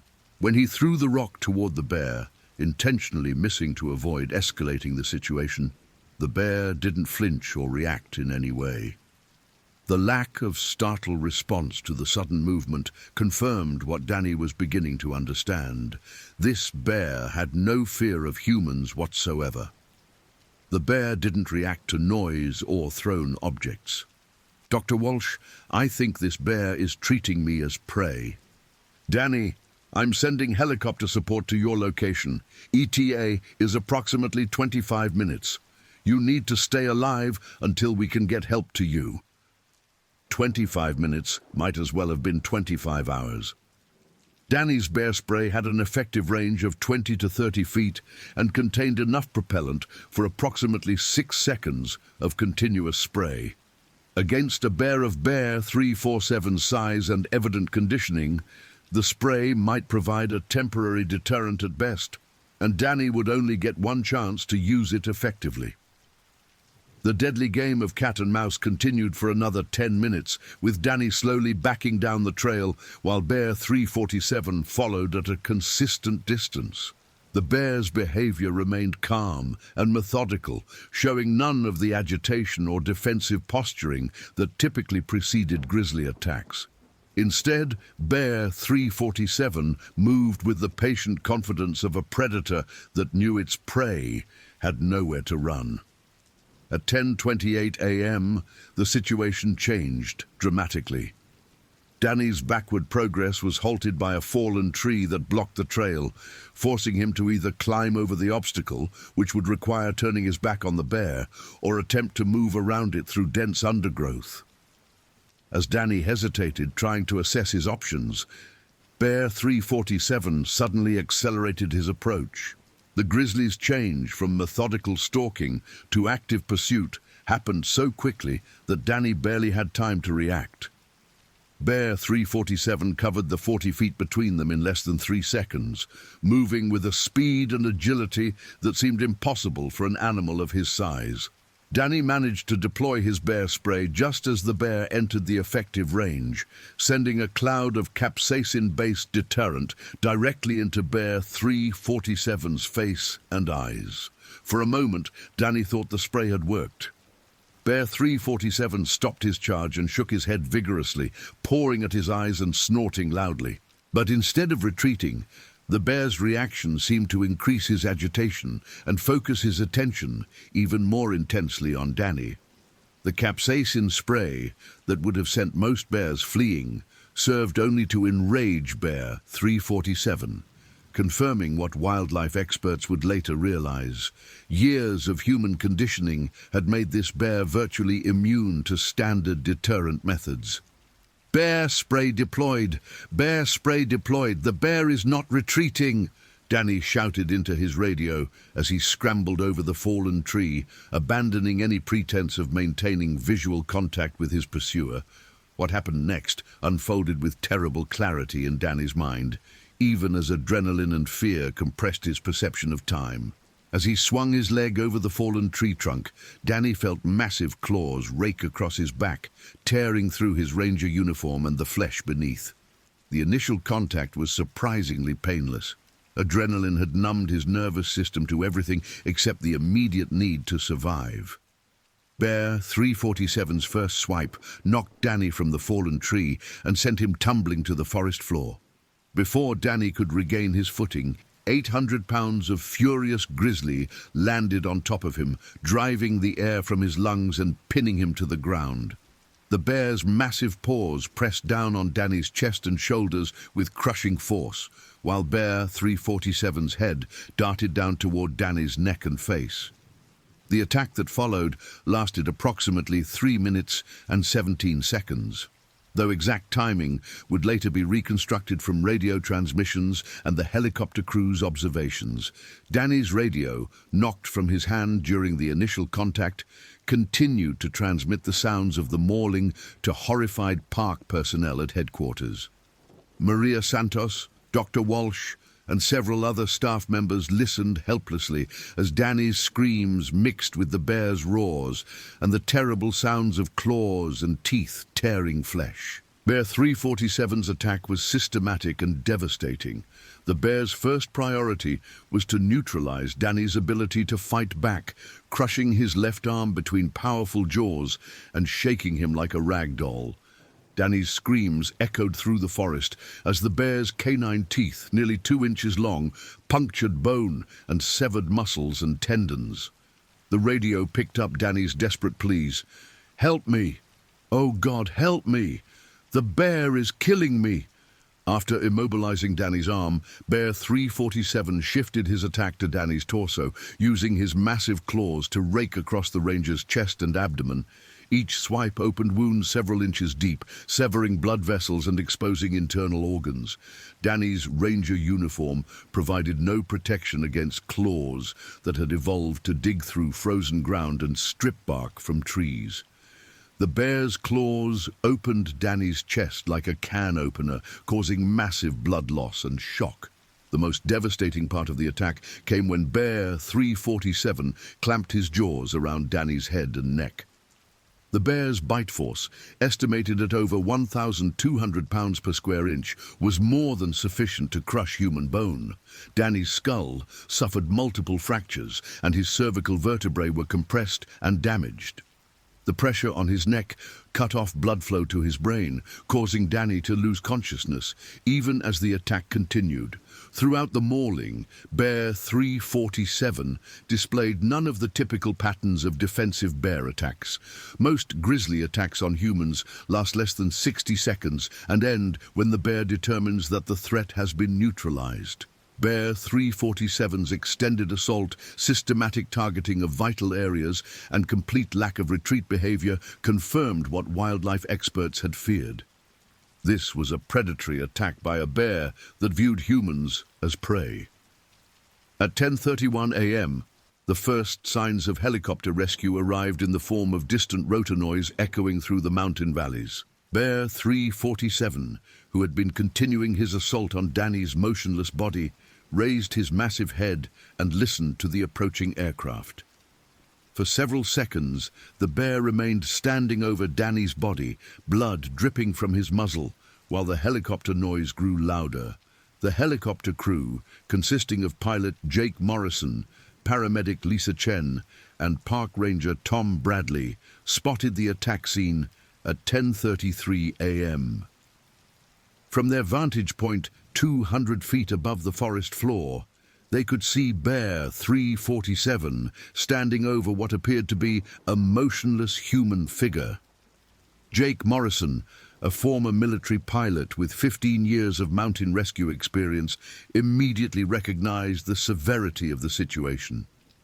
"I've got visual on the attack site," Morrison radioed to park headquarters. "Large grizzly standing over what appears to be the victim. The victim is not moving. We need to drive off the bear before we can attempt rescue." The helicopter's approach triggered Bear 347's first retreat behavior of the entire encounter.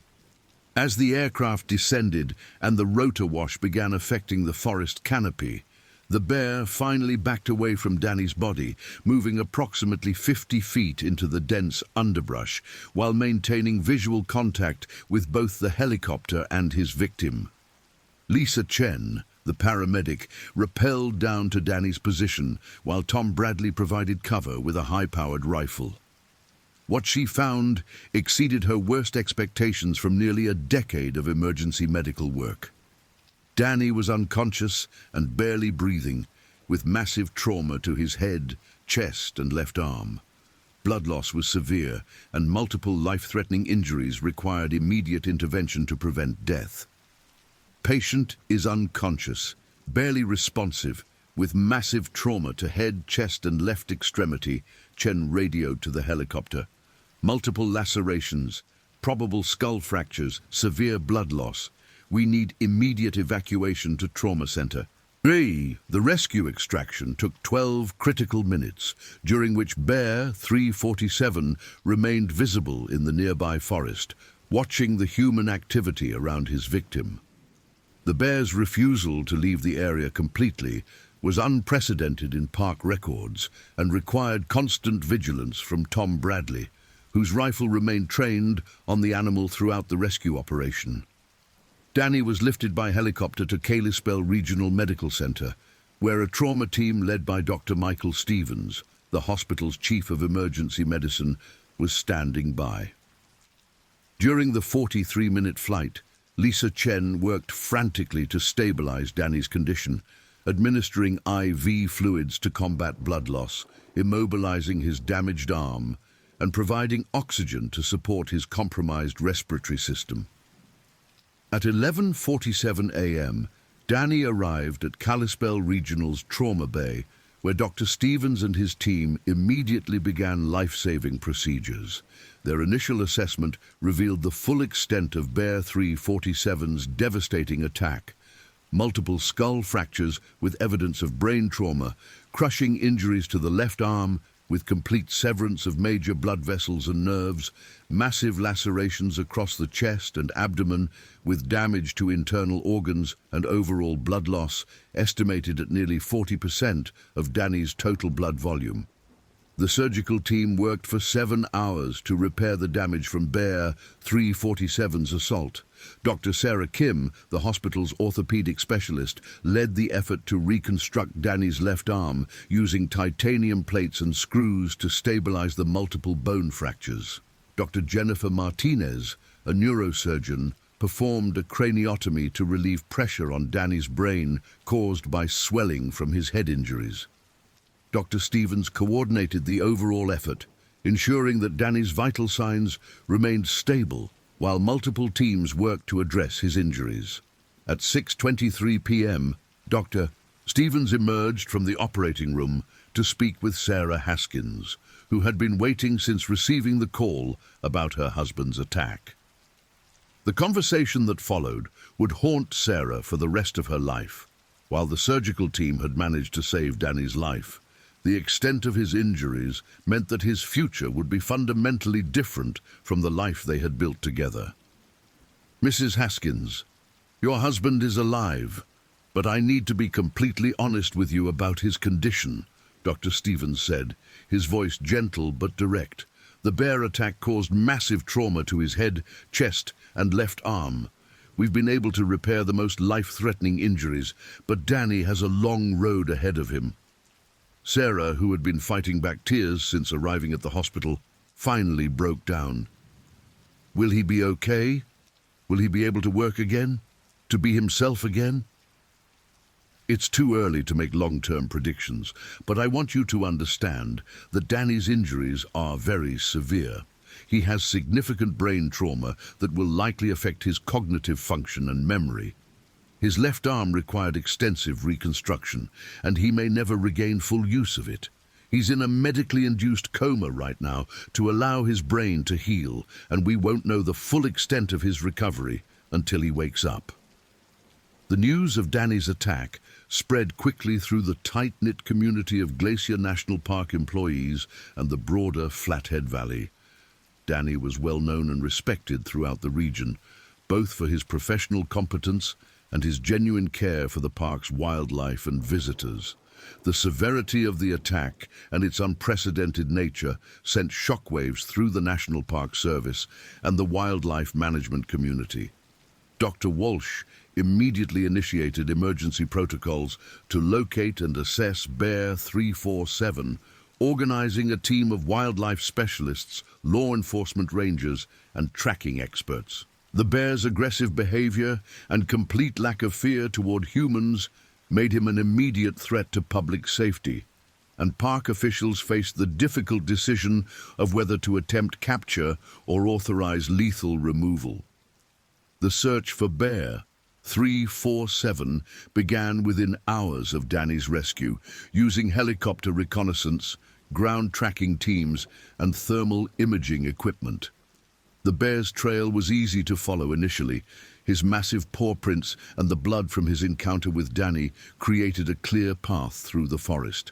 However, Bear 347 seemed to understand that he was being pursued and began using evasive tactics that suggested an intelligence level rarely seen in grizzly bears. For 3 days, tracking teams followed Bear 347 through increasingly remote areas of the park, always arriving at locations where the bear had been hours earlier, but never achieving direct contact. The bear's ability to evade professional trackers while moving through familiar territory demonstrated the intimate knowledge of the landscape that had made him such an effective predator. On July 17th, 3 days after the attack on Danny, Bear 347 was finally located by helicopter reconnaissance near Bowman Lake, approximately 15 miles northeast of the attack site. The bear was feeding on a deer carcass and showed no fear when the helicopter approached, confirming wildlife officials' assessment that normal deterrent methods would be ineffective. The decision to destroy Bear 347 was made by Park Superintendent David Thompson after consultation with Dr. Walsh and wildlife management experts from across the region. While the National Park Service generally prioritized wildlife conservation and non-lethal management techniques, Bear 347's predatory behavior toward humans and his resistance to deterrent methods made him too dangerous to remain in the ecosystem. Ranger Tom Bradley, the same officer who had provided cover during Danny's rescue, was selected to carry out the removal. At 2:47 p.m. on July 17th, Bradley fired a single shot from his .308 rifle, ending Bear 347's life and eliminating the immediate threat to park visitors. The bear's body was recovered for necropsy and scientific study, providing valuable data about the factors that had contributed to his unusual behavior. The necropsy, performed by Dr. Walsh and a team of veterinary specialists, revealed several important findings about Bear 347's condition and behavior. The bear was indeed massive, weighing 793 pounds and measuring nearly 9 feet from nose to tail. More significantly, examination of his brain tissue showed abnormalities consistent with chronic exposure to human food sources and the resulting behavioral conditioning that had eliminated his natural fear responses. Analysis of Bear 347's stomach contents confirmed that he had been regularly consuming human food waste, despite park officials' efforts to maintain proper food storage protocols. The bear's teeth showed unusual wear patterns, consistent with opening metal containers and chewing through synthetic materials. Most troubling, chemical analysis revealed elevated levels of stress hormones that suggested Bear 347 had been in a state of constant agitation and territorial defense. The official incident report, completed 6 weeks after the attack, documented the unprecedented nature of Bear 347's behavior and the systemic failures that had allowed the situation to develop. Dr. Walsh's analysis identified several contributing factors: inadequate monitoring of known problem bears, insufficient resources for wildlife management programs, and gaps in visitor education about proper food storage and bear safety protocols. Meanwhile, Danny's recovery progressed slowly at Kalispell Regional Medical Center. He regained consciousness 5 days after the attack, but the extent of his cognitive impairment became immediately apparent. Danny struggled to recognize family members, had difficulty forming coherent sentences, and showed no memory of the attack or the events leading up to it. The traumatic brain injury had affected his ability to process information and form new memories. His physical recovery was equally challenging. Despite the surgical team's heroic efforts, Danny's left arm remained largely non-functional, with severe nerve damage that prevented normal movement and sensation. The lacerations across his chest and abdomen healed slowly, leaving permanent scars that served as constant reminders of his encounter with Bear 347. Sarah Haskins faced the difficult reality that her husband would never fully recover from his injuries. The man she had married was still present in some ways, but the cognitive and physical damage from the bear attack had fundamentally changed his personality and capabilities. Danny required constant care and supervision, making it impossible for him to return to his work as a park ranger or maintain the independent lifestyle they had enjoyed together. The financial impact of Danny's medical treatment was enormous, despite insurance coverage and support from the National Park Service. His initial hospitalization lasted 3 weeks and cost over $400,000, while ongoing rehabilitation and care requirements promised to create additional expenses for years to come.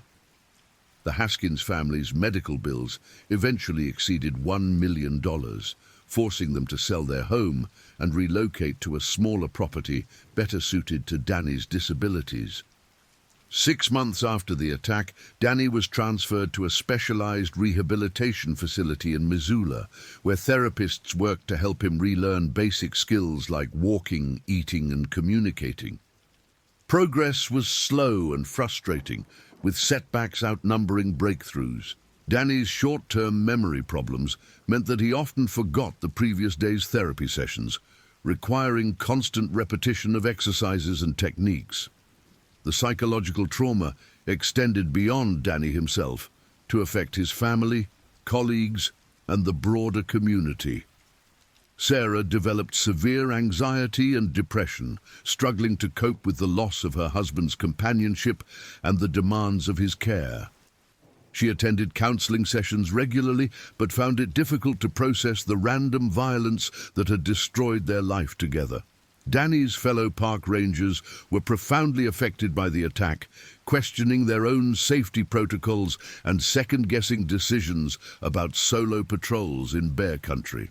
Several experienced rangers requested transfers to parks with lower wildlife risks, while others left the National Park Service entirely. The close-knit ranger community had been shattered by the realization that their expertise and training offered limited protection against an animal like Bear 347. The attack also had significant implications for Glacier National Park's operations and visitor management.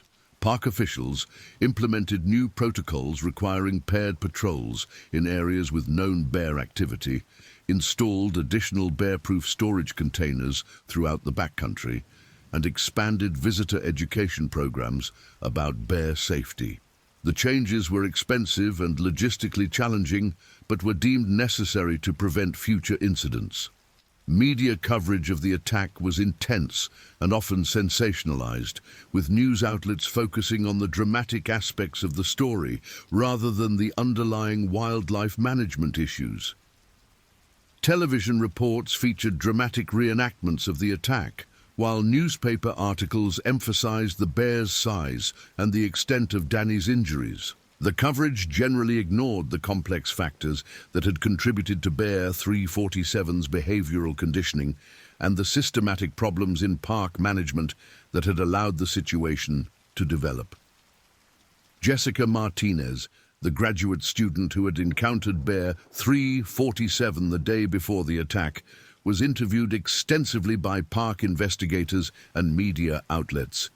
Her account of hearing the bear moving through the forest provided crucial evidence about the animal's behavior patterns and territorial claims.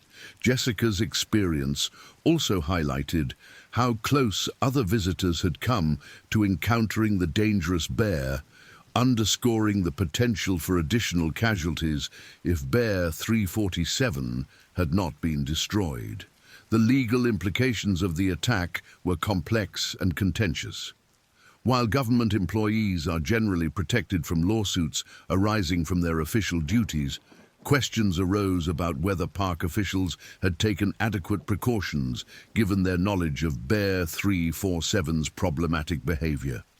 The bear's history of aggressive encounters with visitors, combined with the failure of his GPS collar and the gaps in monitoring, suggested potential negligence in wildlife management protocols.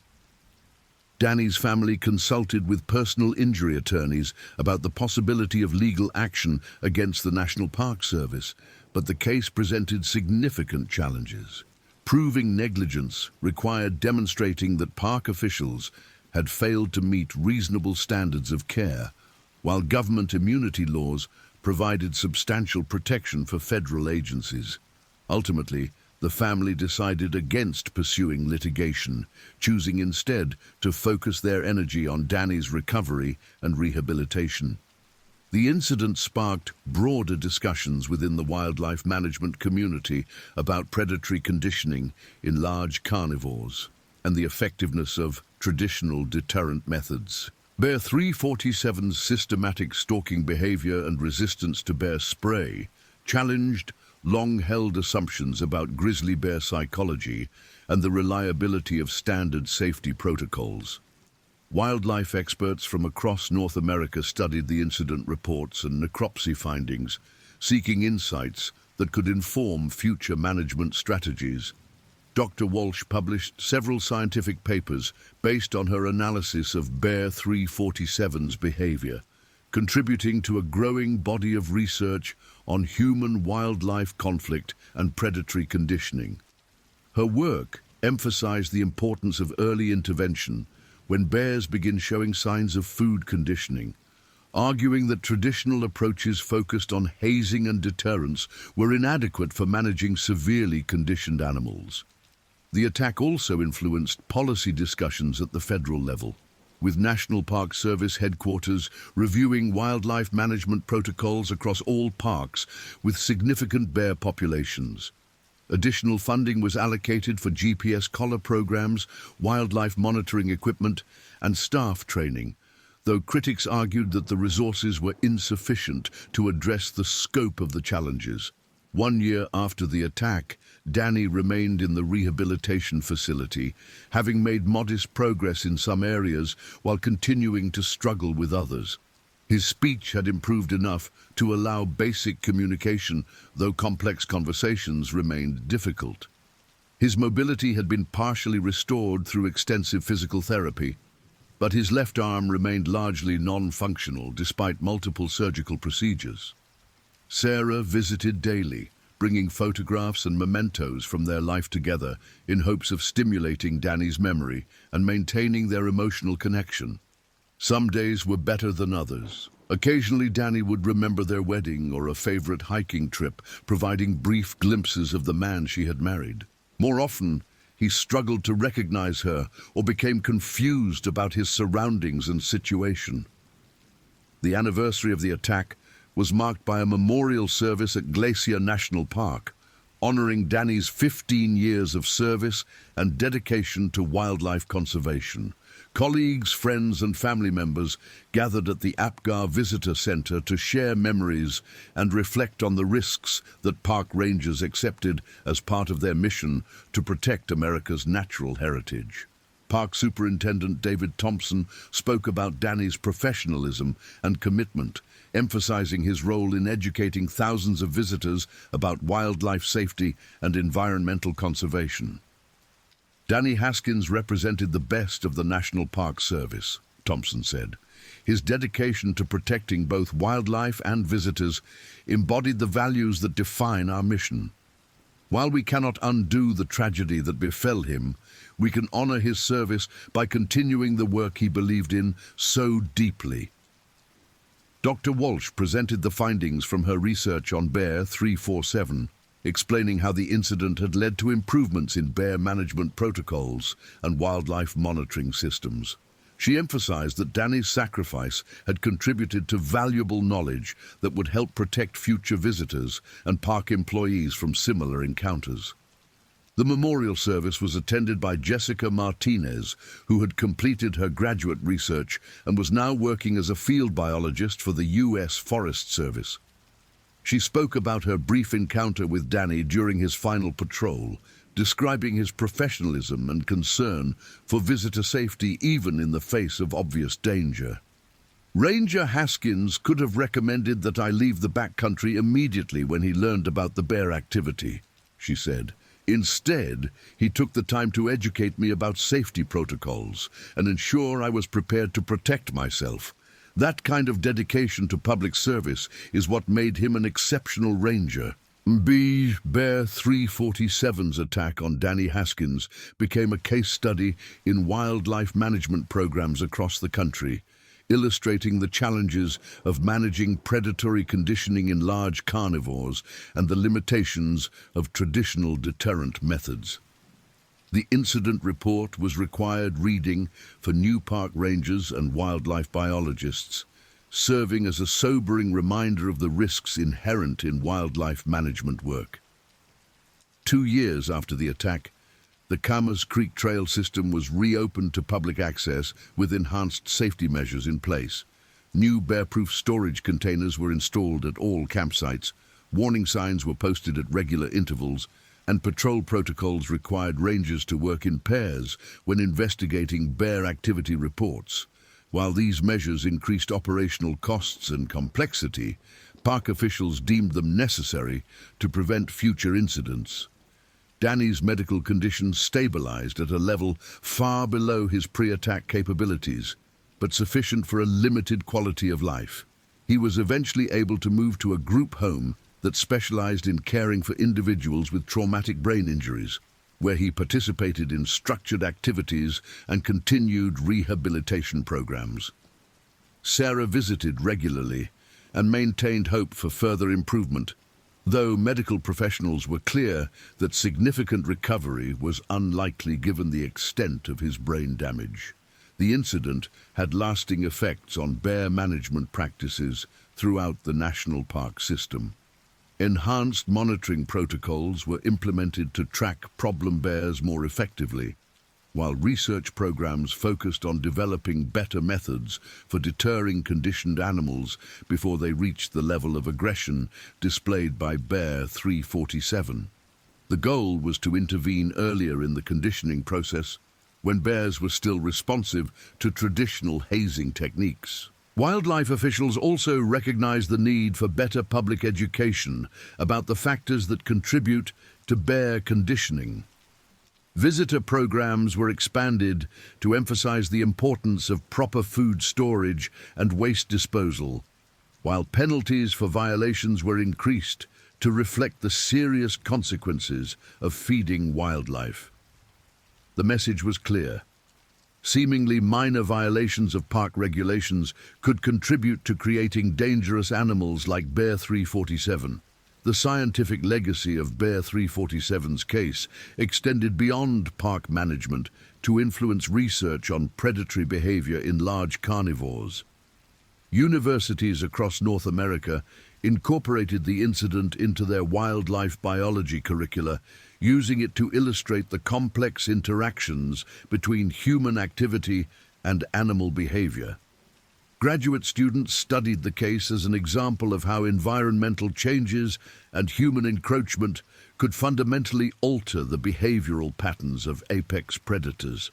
5 years after the attack, Sarah Haskins had rebuilt her life around Danny's changed circumstances while maintaining her commitment to their marriage and his care. She had become an advocate for improved safety protocols in the National Park Service, speaking at conferences and training sessions about the human cost of wildlife management failures. Her efforts contributed to increased funding for bear monitoring programs and enhanced safety equipment for park rangers. Danny's story became part of the oral tradition among park rangers, passed down from experienced officers to new recruits as a reminder of the risks they faced and the importance of maintaining vigilance in bear country. While his injuries prevented him from continuing his career, his experience contributed to improvements in safety protocols that protected other rangers from similar encounters. The Camas Creek area, where the attack occurred, was eventually designated as a research zone for studying grizzly bear behavior and human-wildlife interaction. Scientists from the University of Montana established a field station near the site, conducting long-term studies on bear ecology and the factors that influence aggressive behavior toward humans. The research program was named the Daniel Haskins Wildlife Research Initiative, ensuring that Danny's sacrifice would contribute to scientific knowledge for generations to come.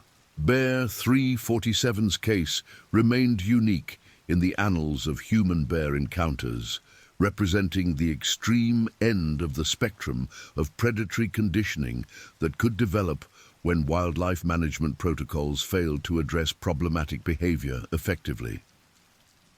While subsequent bears showed signs of food conditioning, none reached the level of systematic aggression and hunting behavior that characterized Bear 347's final weeks. The incident served as a stark reminder that the wilderness areas protected by the National Park Service remained genuinely wild, with apex predators capable of viewing humans as prey under certain circumstances. For park rangers like Danny Haskins, who dedicated their careers to protecting these wild spaces, the risks were real and potentially devastating. Yet the mission continued, driven by the recognition that preserving America's natural heritage required individuals willing to accept those risks in service of a greater cause. Danny's legacy lived on through the improved safety protocols, enhanced research programs, and heightened awareness of human-wildlife conflict that emerged from his tragic encounter with Bear 347. While he could no longer patrol the trails of Glacier National Park or share his knowledge with visitors, his experience continued to protect others who ventured into the wilderness he had loved and served so faithfully.